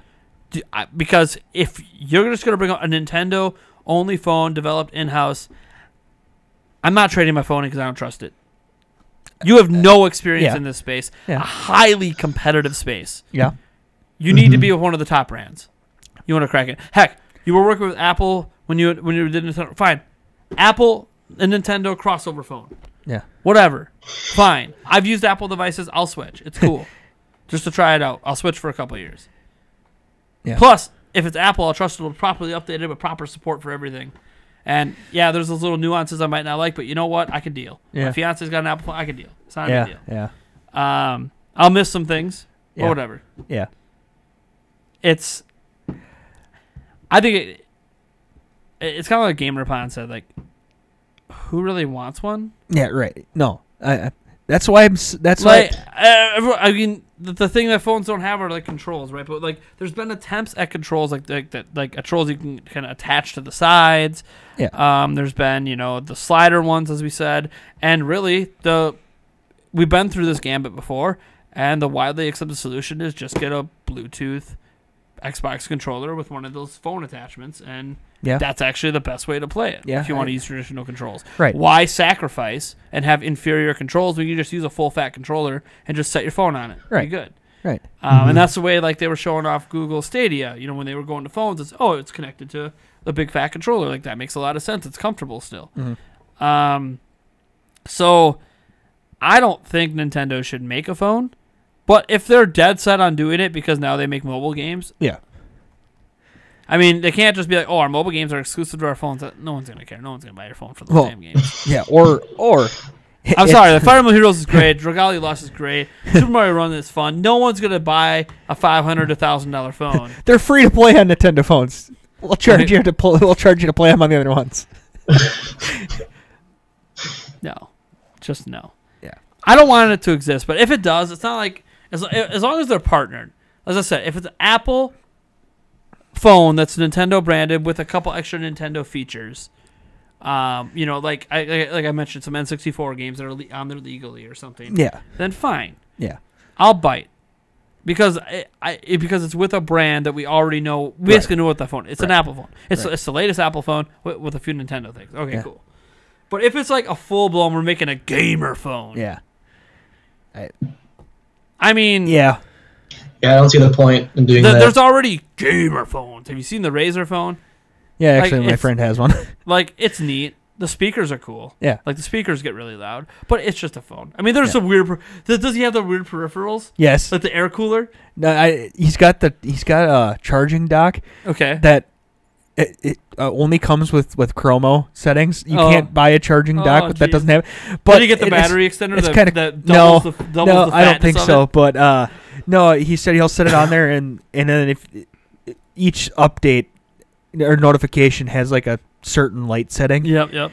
And so the dock will light up in that same.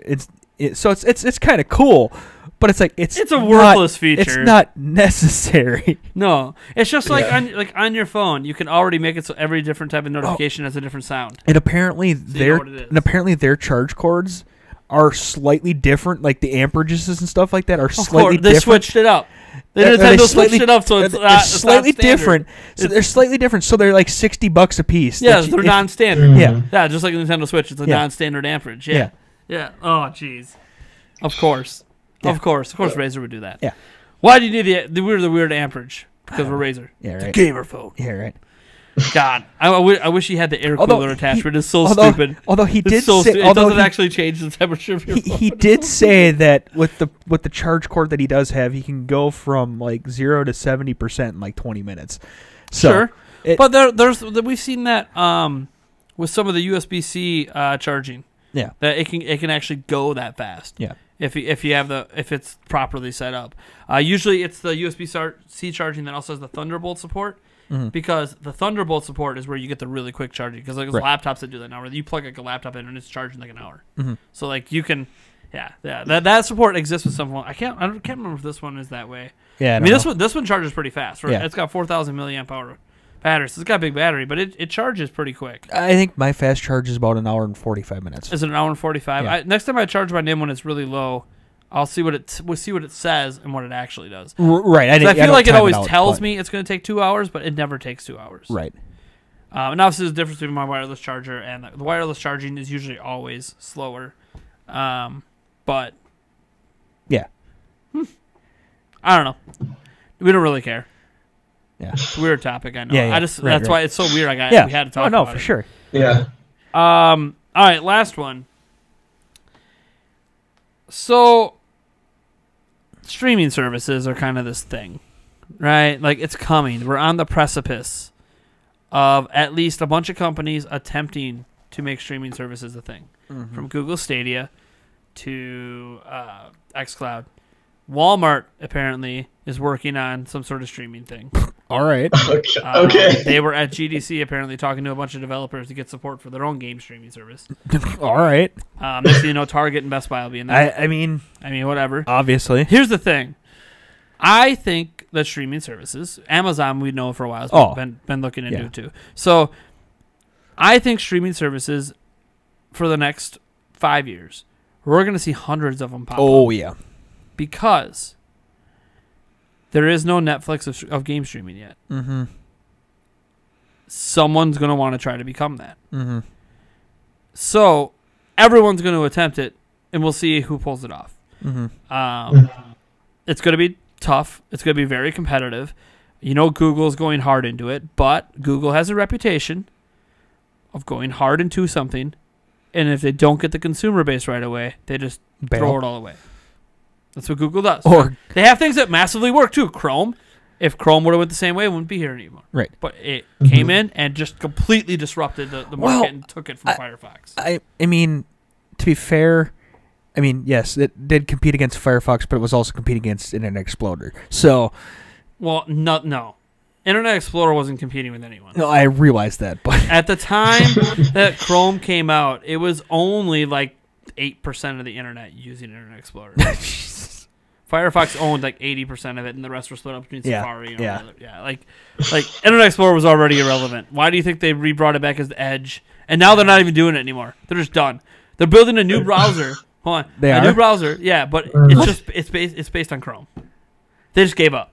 Seriously? Yeah, it's just going to be like their own Microsoft skin Chrome browser. There's a whole bunch of Chrome browsers out there now because it's an open API, so people just kind of reskin it and add different features into it by default, so you don't have to have add-ons, and that's fine. Yeah. I don't have any problem with people doing that, but Microsoft's going to do it. So basically, when you get new computers, they're going to find a way to screw it up. When you get new computers in the future, you basically already will have Chrome, and it supports and all those Chromium browsers support the Chrome store. So you don't really have a reason to go download Chrome. Yeah. Because what's the most popular thing that Internet Explorer is used for? To download Firefox or Chrome. Yep. The only thing it's good for is to download the next browser. So, and heck, some people say it's not even good for that. So I'm going to go into command prompt and get it. Because you can browse the internet through command. Well, you can't really browse. No. But you can access websites and find files and download them through command prompt. Anyways, So if you know exactly where you're going, you can download it through command prompt. Anyway, that's some fun I had in programming class doing that. Like, because that was the running joke when we first got there. But who here uses Internet Explorer? Nobody raised their hand. You've all used it. Don't lie. Do you have a PC? You've all used it. Yeah. You used it to download Chrome. I'm going to teach you how to do it without opening Internet Explorer. Yeah, buddy. So now you literally never have to do it. But my question is sorry, we're getting a little bit off topic, and I realize that. No, it's okay. But my thing is, how in the hell do you go from Project Spartan to Microsoft Edge? Come on. You have a fantastic name like Project Spartan. But here's the thing. Project Spartan sounds BA, right? Yeah. Like it really does. Doesn't sound mass consumer. That to me is gamer. So it sounds awesome. It sounds awesome. But to like your grandma, what the hell is Project Spartan? Why would I ever click on that? Edge? Okay. Maybe. Internet Explorer? Okay. Chrome? Okay. Well, Firefox? Internet Explorer makes sense Opera, just because you're exploring all these other browsers, like Safari, none of them sound hardcore.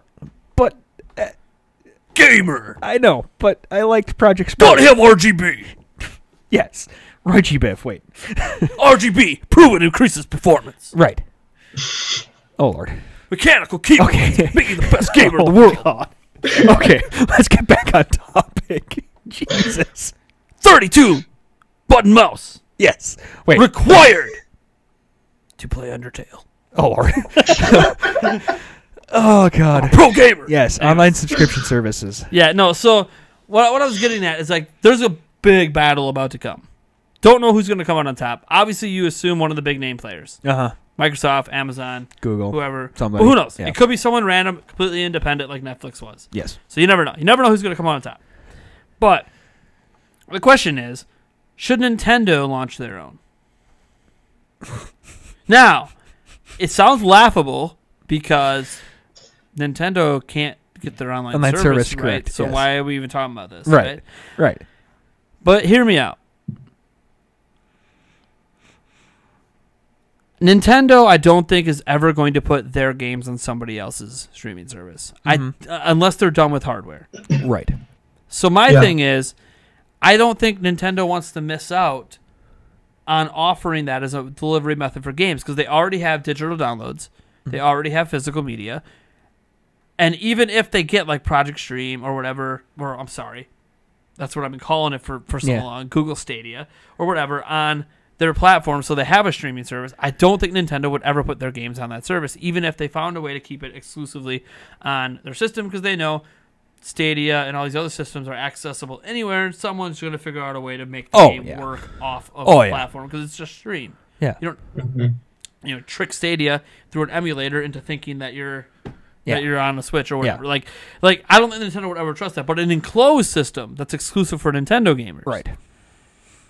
My thing is, I don't think Nintendo's doing it anytime soon, but should they even look into possibly offering that as another way to get Nintendo games and whoever, indie games or whoever else wants to be on it, on their platform?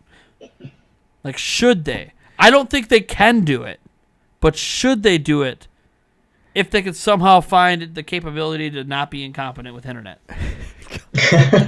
That's the because problem. Like that's the problem. Their peer-to-peer sucks a lot on a lot of games. So now we're like, oh, now they got to have like server farms, and like, do we really? I don't know. People aren't even trusting Google right now, and they has the technology. So, won't it be funny if Nintendo does do it, but they just contact Google and just rebrand it, and nobody knows. Right. Nobody knows. Nobody knew the moves. Why does the interface look so similar to something else? Right. No, Nintendo just straight up copied them. You know what? It's the smartest thing Nintendo's ever done. Yeah, right. Yeah, right. But online. Online. Oh, man. I mean, I don't know, GamerPon, what do you think? Like, do you think this should, like, I guess before we get it, what's your guys' general feelings on game streaming? Because I think that's going to shape the whole conversation. Yeah, I mean, I would love, like, for them to have a streaming service, at least for, like, their, like, virtual console. Like, if that would ever come back and they would just release all their old stuff on, like, a streaming. Like PlayStation does. Yeah, just like, exactly like that. And just put all stop with the whole NES thing on the app. Make online free again. Make all that stuff free because it sucks as it is now. They're not going to do that. I know they're not, but like ideally that's what I would like, and then make all the old stuff part of their subscription, and then everyone would be happy, I feel like. But obviously they're not going to do that. I mean, in an ideal world, I'm a YouTuber, so I kind of want them and Google to partner up just so I can get people to queue up on their Switches in my chat to play with me during live streams. I think that's a really cool feature of Google Stadia, by the way. That's going to be used and abused by every YouTuber in the world that isn't streaming Nintendo games. Because we don't really have a choice. We have to use traditional methods of streaming. I think, man, I want them to have something. I want a streaming service on Switch, period. Regardless of what it is. I would prefer if Nintendo could do it right. But none of us can trust Nintendo to do it right. Like that's the problem with this topic. But I wanted to talk about it because like everyone's doing it. Yeah. I guarantee like Sony technically already does it. Just with classic games. Who's to say they've been really mum about streaming services? Only thing they've ever said is they know a future exists where game consoles aren't a thing anymore. Sony is like the only one to publicly come out and state a future exists where there's no console. That's why they took so long to confirm they were even doing a PlayStation 5. So Sony already knows in the back of their mind that they're not going to do hardware forever. Right. But they're not telling you what they're doing instead. It's got to be a streaming service, right? Like, they already offer streaming TV. Yeah. It's funny. Everyone got mad at Microsoft for the multiple entertainment box, as Sony's doing it more than Microsoft is. But nobody's mad at them for it because they didn't talk about it at launch. Like, they didn't just come out of the blue and decide we're doing a streaming TV service. They knew before PlayStation launched they were doing a streaming TV service. They just knew they couldn't talk about it at the time that they're launching the platform because early adopters don't care about that. Right. So they just knew. Like, Microsoft was by the way, regardless of who was running Microsoft, it was a mess. Yeah. The big thing with Microsoft, it wasn't just that they advertised it as an entertainment box. They weren't even like solid on what the Xbox was. Every person you talked to at Microsoft that year gave you a different answer on what the Xbox is. Yeah. That was bad. Yeah, I remember that. That was bad. Like, the reveal of it was fine. Then you got to E3 and you're like, what is going on? What is this thing? Okay, it's got a Blu-ray player. Cool, I get that. Hooray. What else? Wait, what? DRM? Why? Yeah, right. Why? Remember the one comment? Yeah. Who was the head of Microsoft of Xbox back then? I don't remember. God, it was the stupidest comment I ever heard someone say. Someone asked them about people in the military who might not have access to internet at all times. Like, they have internet access. They have more access than people realize. Yeah. That's why they can do video chats with their families and stuff multiple times a week. Like, we're not in the Stone Age anymore, okay? Like, they can do that stuff. But they don't have constant internet access.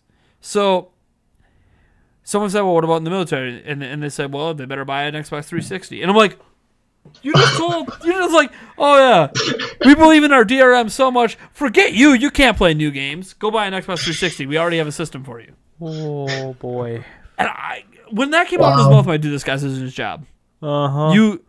You literally just told, like, the military in the United States, when you're a U.S. company, that you cannot enjoy our product, go buy our old product. Yep. Well, I don't know what Microsoft was doing. Obviously, by the time it launched, there was no DRM.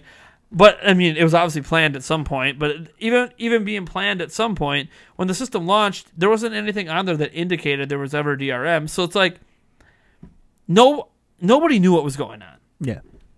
And Microsoft's most brilliant move is they finally handed it over to someone who understands gaming, and Phil Spencer.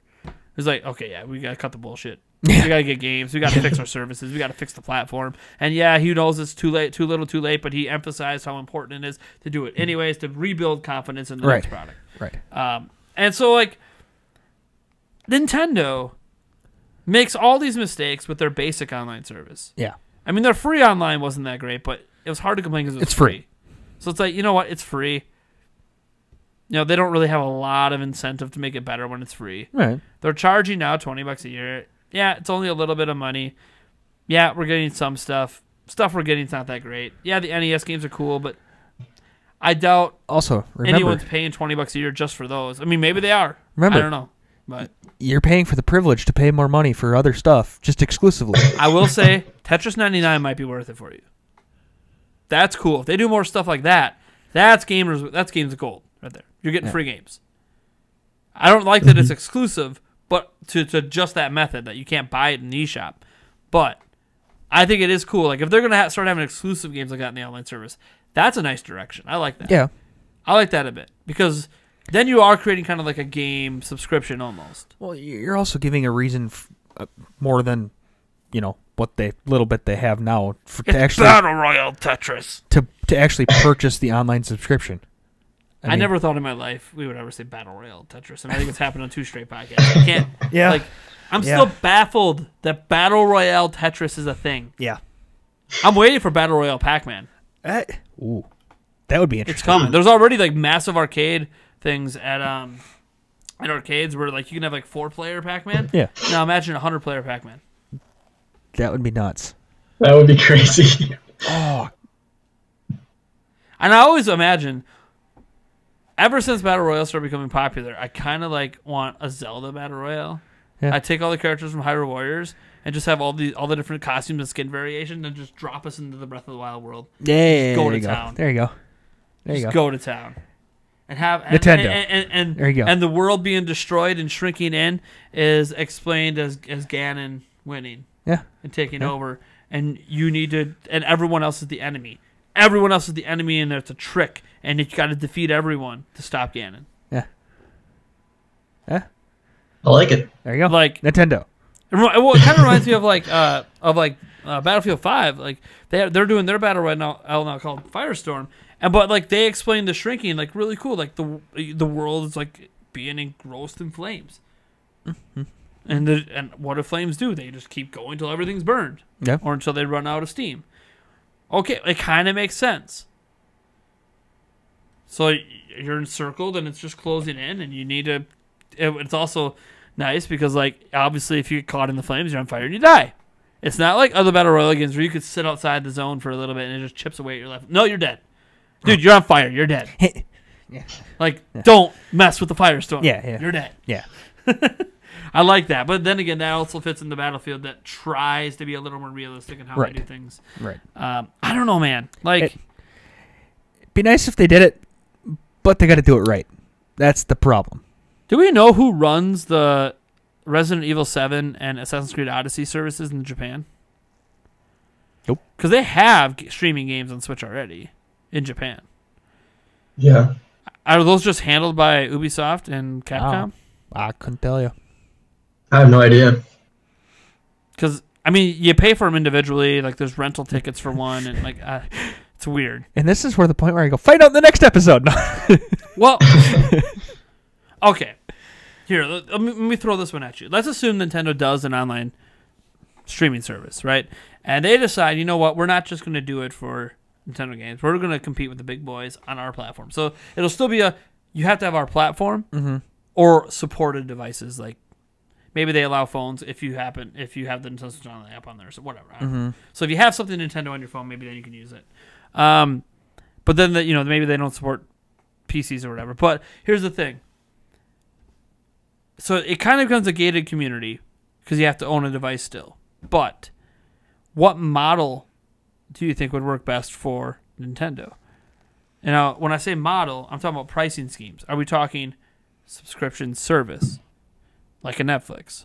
Or are we talking about what's actually being rumored of Google Stadia, where Stadia is free, but you pay for the individual games? But the individual games are obviously much, much cheaper than you see in other markets.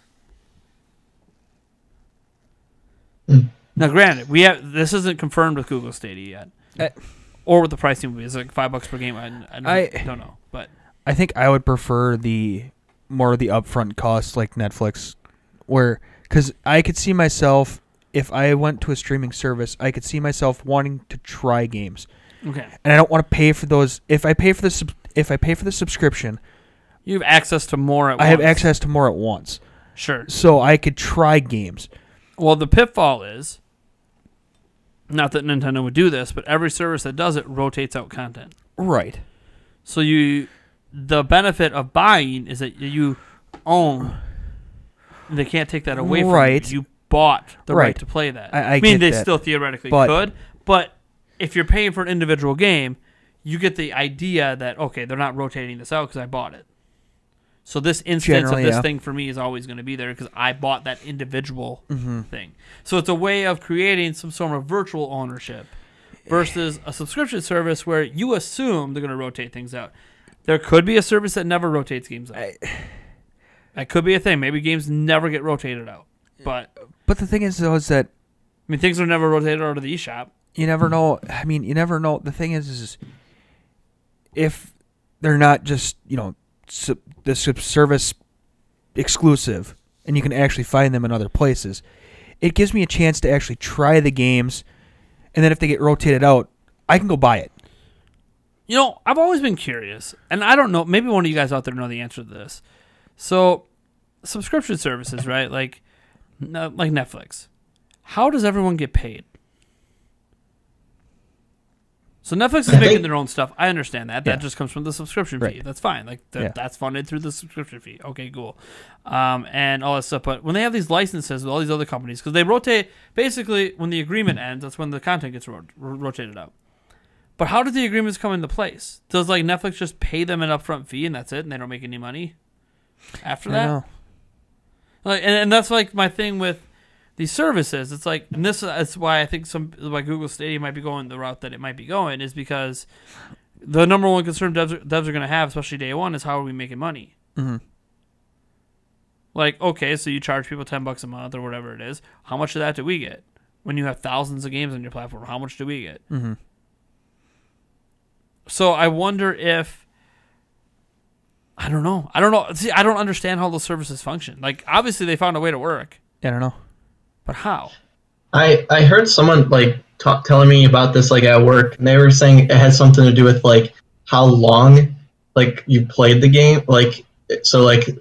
They get paid based on how long you've played it, I guess. I don't know how that works, but that's what they were telling me. I'm not sure if that's true or not, but I just don't know how. I assume these days, I don't know. I don't know how these streaming services pay. Honestly, that would be an even interesting music streaming services. concept. How do all the different places make money? When a user clicks on the song, does Netflix just say, "Okay, here's 10 cents"? Well, I think usually they would probably just keep it to the end of the month, or until maybe once they've generated $50, then they send them a check or something. Well, yeah, I assume there's a threshold, obviously. Mm-hmm. There isn't. Even for me, with ad revenue at places, or even on, a lot of places that we do ad revenue with besides YouTube, there's a threshold. You gotta hit $100 or whatever. But Well, I could get that for existing services that already have an audience. right. But if you're not an existing, Google can do it. The Google's got money, Right. so they could just front the cost and hope they're going to make it up on the back end eventually. Pretty much. But if they were going to do a subscription one, if they're doing it on individual, that's different, because obviously they're getting that $5 every time, and who knows, Yeah. I just saw, or there's other methods too. Do you go the rental method? Yeah. That's how I think Resident Evil 7 works on Switch right now in Japan. You just pay X amount of money to play it for a certain amount of time. So it's basically a rental. Yeah, I don't know. It's what method would you guys like to see Nintendo do? I mean, you kind of went subscription because, that's almost what every other medium does. It gives me a chance to play more games, I think. Yeah. There are mediums that Amazon Prime is a good example of best of both worlds, I guess. In that if you are an Amazon Prime member, you get the Prime videos and a bunch of free stuff, but you can also still buy things that are not on Prime. Mm-hmm. You can still buy things that are on Prime if you really want. But they've also had issues getting the biggest audience in the world to use their stuff because they don't always have the best content selection. Mm-hmm. Because they also sell products. So a lot of people, you can get the first two seasons, or I think the first 2 seasons of SpongeBob are on Amazon Prime, but if you want the rest, you got to pay for it. And something on Netflix would never accept that. Right. Or you give us all the seasons, or we're not going to carry it. Mm-hmm. So it's like a different approach, and I think that's what trips Amazon up and not being able to blow it up as big as Netflix, Right. because it's like, oh, but we also sell. Netflix is like, we don't care. You can still rent DVDs from Netflix. You guys know that? You can still rent DVDs from Netflix. Wow. I did not know It's that. a completely separate service. They tried to combine it. It failed. They separated it back out. But you could actually rent DVDs still from Netflix. They still will ship them out. They must have enough of those grandmas out there, those dinosaurs, renting movies still. There you go. Well, I mean, if Redbox doesn't have it, I bet you Netflix does. Yeah, right. Yeah. Gamerpawn, what are you thinking for the type of? I mean, it's hard because, like, I agree with both of you. Like, I would rather have, like, a subscription service and just pay per month. But, like, to Nate's point, I don't want games that I love that I end up loving because I'm trying them because of the subscription, and then I can't play them because then they rotate it out, and I have no option of buying it later. Like, that's just really annoying. And you're the only person playing it. Like, yeah, because, like, that happens all the time with me on Netflix, where it's like I'm watching a show, and then the next week it's like, oh, they got rid of like 4 of the seasons, and then the next week they're all gone, and it's like, well, now I can't watch it. Yeah, so, and even on Netflix, like, obviously at this point, Netflix almost has enough of its own content that people will subscribe just for that, because a lot of their content is getting pretty damn close, if not as good as like HBO. But not everything. Like, they don't have anything Game of Thrones level, because Game of Thrones is stupid expensive to make. They've tried a couple series like that, and they just, they got big numbers, but nothing close to support it. But, and we even see this with HBO. Like, they had that Rome series back in the day that was fantastic, but they had like 3 seasons of it, and it was supposed to be a 5-season thing, but it's so expensive. The audience wasn't big enough to support it any longer. Game of Thrones is just an anomaly. I don't know when we'll get another thing. I mean, then again, no one knew when we were going to get the next Lord of the Rings. You could argue that became Game of Thrones. You know, what's going to replace Harry Potter next? I don't know. Yeah. You know, what's going to be the next Twilight? What's going to be, you know, like, there's these big series. There's always something next eventually. Oh yeah. So my thing is, though, that I worry about, you know, the rotations of things. You know, Netflix, as I said, has all that enough unique content, but even then, like, a controversy happens, right? So, like, the Kevin Spacey thing happens. Can't watch any of the old seasons of House of Cards. You have no control over that. Right. The only way you're going to get it is to find him illegally now. And granted, I understand maybe the idea of it, maybe the contract that he has, like, every time someone watches a full episode, he gets some money, and maybe they want to cut off his money, you know, because they're trying to cut ties. Like, I understand there's probably something like that, but who really gets hurt is the end consumer there. Like, yeah, it sucks. Assuming that everything that he's accused of happened, that really, really sucks, and he's not a good person. But you still have the latest season of House of Cards up, and it's weird when you go to it, and it's like, oh, yeah, House of Cards. Oh, so what is this, season 5, season 6? Like, where's the rest of the seasons? You can't get into the show anymore. Yeah. Because it's not there. Right. So, like, and that's another problem, too, is when you go to this, this is the fear of anything, even all digital. It's like, you only have it so long as they provide it. Whereas when you have physical, you have it. You just have, especially if it's like you could play it without the day one update. You just have it. It's yours. Even if you have to install it on an Xbox. Yeah. It doesn't have a required update, and you can just play it as is from the disc. Okay. You still have it. It's yours. They can't take that away from you. So, and by the way, I think a lot of Netflix series you can buy in box sets, so potentially you might still be able to get House of Cards in a box set. I'm not sure. But I don't know, man. It's, right. I mean, that's the one thing with the Netflix style and the way that, like, TV shows and stuff like that and those types of movies work. I can go out, if I start watching something and I really like it, I can generally go out and buy it then. Yeah, you know what? Here, let's give a best of both worlds here. Assuming Nintendo could somehow do a service and not screw it up.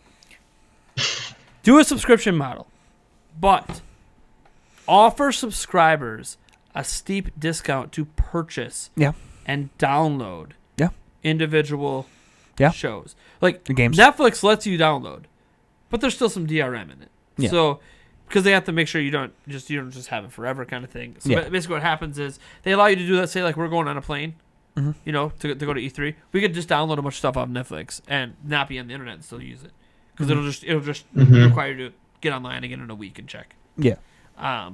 And I don't really bother. And I'm sure there's probably people who figure out how to hack the file. Whatever. People are jacking shows off on Netflix all the time anyway. So that's besides the point. But for those people that don't care about that and they want to do it legally, offering something like that, because Microsoft does that with Game Pass where you get all these games, you download them.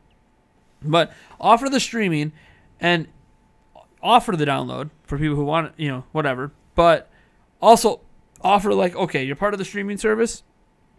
You can buy this game for, say, 50% off. Mm-hmm.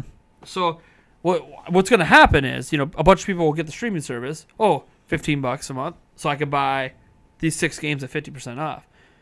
That's great. People are going to take advantage of that.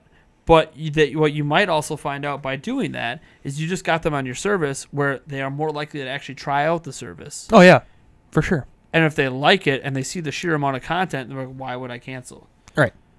I could always just buy all these games next month with my $15 I'm giving you. No. Knowing, you know, at least that might be your plan, but then secretly you end up streaming them more than you end up buying them. But at least the option's there. Right. So then, if you do rotate it Or off, if you you can look in the mirror and be like, you hear the- damn, I should have bought You it. hear the rumors that the Nintendo streaming service is losing this game this next week. All right. I'm going to buy this one now. Yeah. Yeah. Yeah. Yeah. Or they could even do something like, hey, look, we'll let you know 2 weeks ahead of time and give you 75% off to buy it Ooh. before we remove it from our servers. Yeah, but then at that point, what's the incentive of actually buying it at any other time? What? Well, the incentive is, say you had the subscription. The Actually, incentive is the content's leaving, and instead of it just vanishing like Netflix does, oh, hey, by the way, we're going to let you know so you can spend a little bit more money the problem and keep it. They wouldn't go 25%. What they would do is they would sell it at 50%. We'll give you 2 weeks notice. It's 75% now. Instead of 75% off, it's 25% off. They're gonna go the other way. Yeah. They're not gonna lower the price 2 weeks before it's leaving because there's no incentive of ever purchasing the game until 2 weeks before it's gone. So they got to give you some sort of incentive to buy the game before it goes away. Well, the incentive is it's going away. Well, right, but if they Because you don't know what when I'm things saying, are going to go away. What I'm saying is if they drop it to 25% instead of 50, you're just going to sit on it and sit on it, and then finally they're going to announce, oh hey, it's going away. Yeah, and but now you it's know what- 25% instead of 50. Yeah, but you know what? Why am I? You know what they just got though? What? Instead of you buying it, you kept your service all those months. Yeah. Right. So it all works out for them. Right. But So if the consumer wants to wait, say they put Final Fantasy VII on there, and the consumer wants to wait 2 years for that to fall off, but they paid $15 a month that entire time because they wanted to wait, be my guest. I made my money off you anyways. yeah. But Yeah. I see it going the It would opposite have been way direction. cheaper for them to just buy the game at 50% I get that. off and just cancel the service. I get that. But I see it going the other direction, where if they announce it 2 weeks beforehand, it goes up to 75%, 25% off, and then You know what I see? then Nintendo's not going just to do anything because they well, suck. there's that. I love you, Nintendo. Just get Google Stadia to do everything for you, or Microsoft xCloud. You're chummy with Microsoft, right? Yeah. You're all chummy. Yeah. xCloud. It's been rumored to come into Switch anyways. Partner up. Get your games on there. Exclusive to your platform, whatever, but streaming service. You want people to buy Microsoft? You want people to buy xCloud on Switch? If you can convince Nintendo to put their games on it even just for Switch, and you're telling them, oh, it's going to be like, even $40 a month, which sounds insane, but if you're telling me for $40 a month, you get Breath of the Wild, Mario Odyssey, Halo, all these games, Yeah. Yeah, I people mean, will pay it. People will pay that. Yeah. Because I think game streaming services are going to be more expensive than movie services. Yeah. Because Yeah. movies don't cost $60 a pop. Right. They're 20. Good Blu-ray version 30. Yeah. Not 60. Yeah. So I think it's going to be more expensive. But if there's enough AAA $60 games on there, I mean, Oh, for sure. who cares? For sure. yeah. Oh, EA is probably going to do their own thing too. Oh yeah. Because they're EA. Yeah. Everyone's going to have their own service. Yes, they are. That's Yeah. that's the problem. The problem is everybody's going to have their own service. No one's going to have even remotely close to everything. Right, and that's just it. The libraries are going to be tiny. Like because- Ubisoft's already with Google. Are they going to be with other people too? Right. If basically each dev company has their own streaming services, Ubisoft I think will partner with everyone. their libraries are going to be tiny because it's basically just their games. Yeah. So it only gets tricky when the individual studios launch it. So like Ubisoft doesn't look like they're launching their own, so I think they're going to be on everything. But EA already has like the EA Access thing. That's why I think they might launch their own. Right. And then there'll be nowhere to get EA, just like they did with Origin on PC, nowhere to get EA games, but with the EA service. Right. Their service might be on everything, but you have to have it like that. It's kind of like with TV. I'll throw an example out there just because this annoyed me during March Madness last year. I had a cable subscription that just didn't have CBS or whatever, and I found out you can get CBS individually for $8. And what would happen if instead of us having like Hulu or DirecTV Now or all these streaming TV services, if all the channels are like, oh, screw it, we're just going to be all individualized and you got to pay us $5 to $10 a month. Mm-hmm. Basically HBO it. Mm-hmm.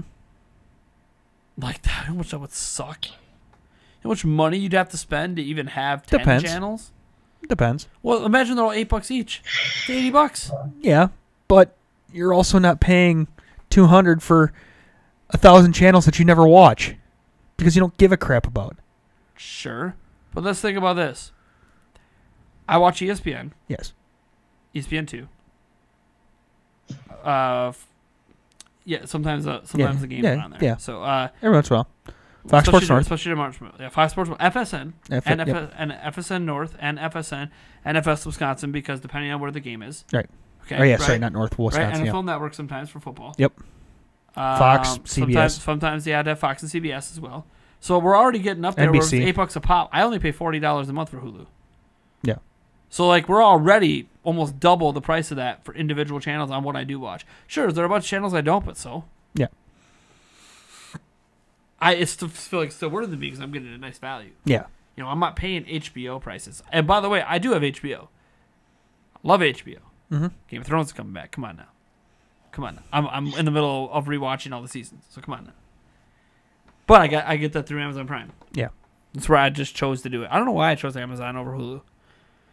I think because I don't always keep my Hulu subscription up. Like right now, I didn't pay my Hulu subscription right now. I'll probably re-up it in, I don't know, a month or something.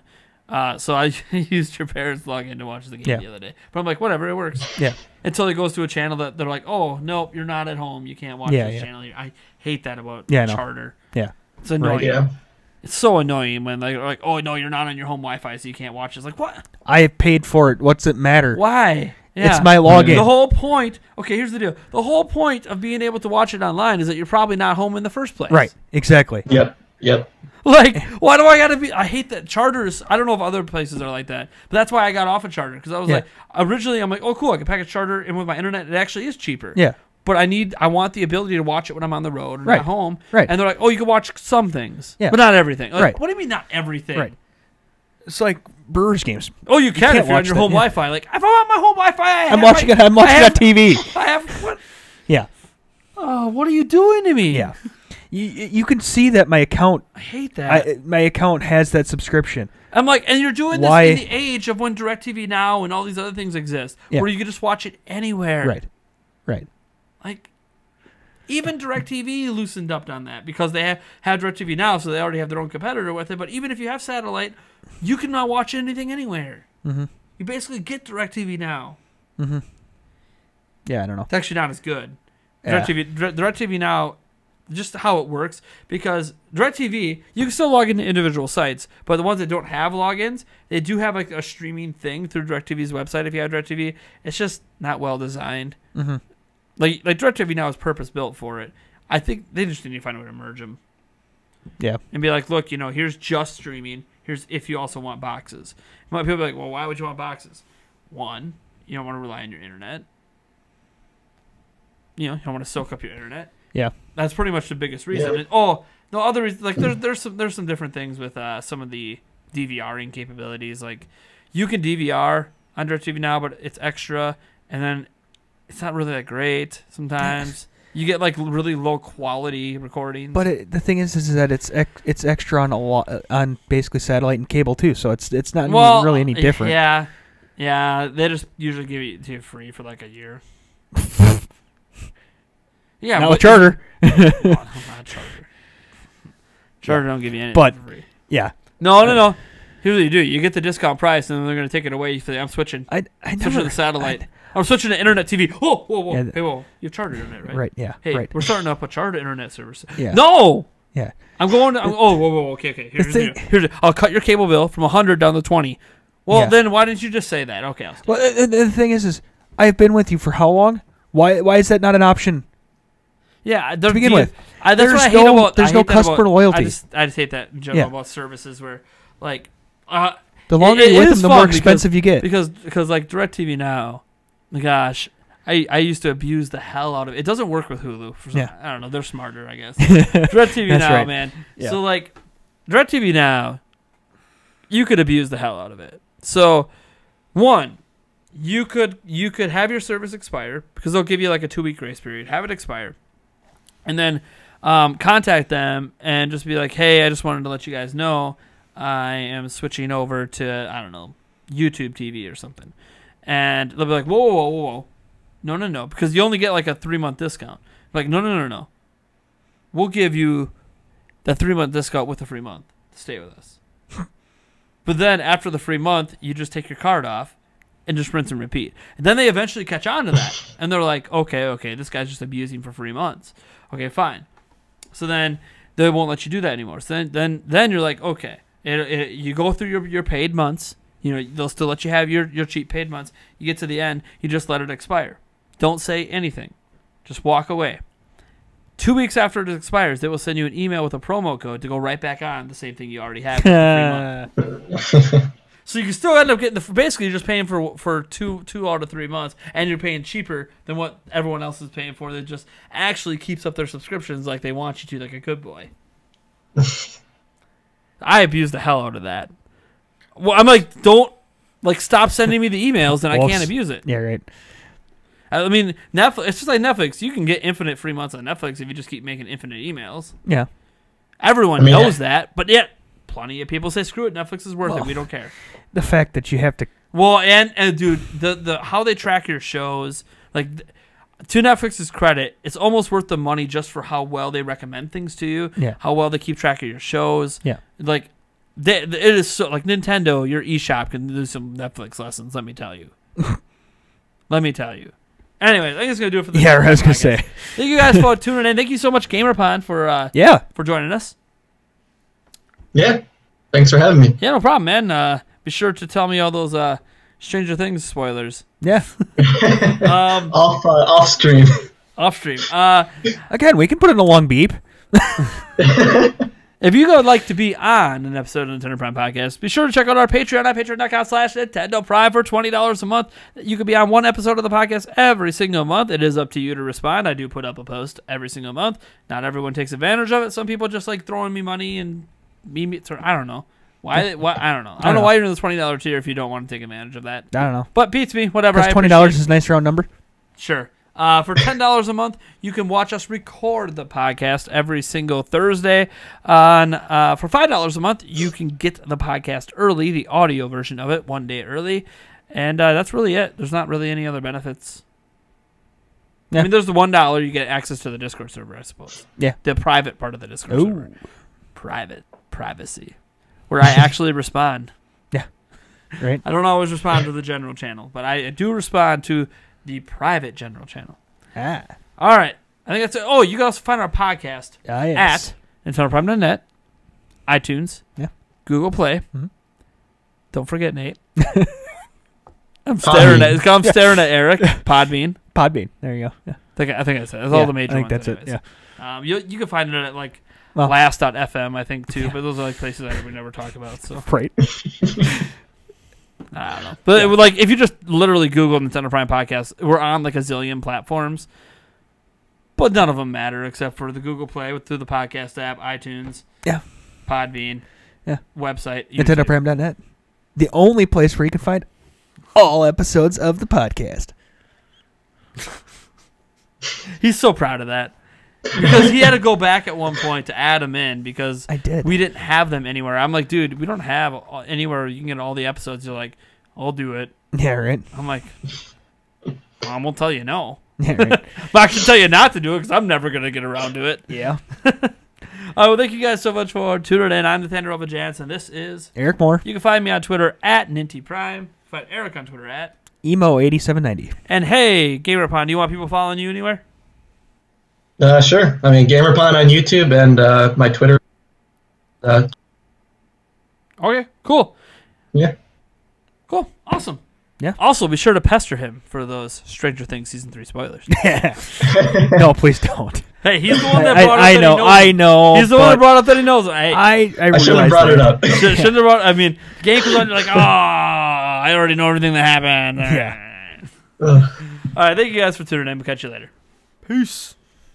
That is it. We are finished. I'm going to go stop the 5J. No. ETA. Oops.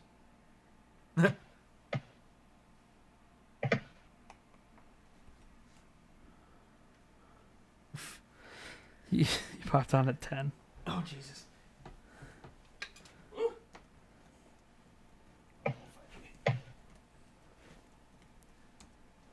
How should I send this video file to you? Stop on here and stream over here, right? Nathan at NintendoPrime.net. Okay. And stream on. Yeah, end everything.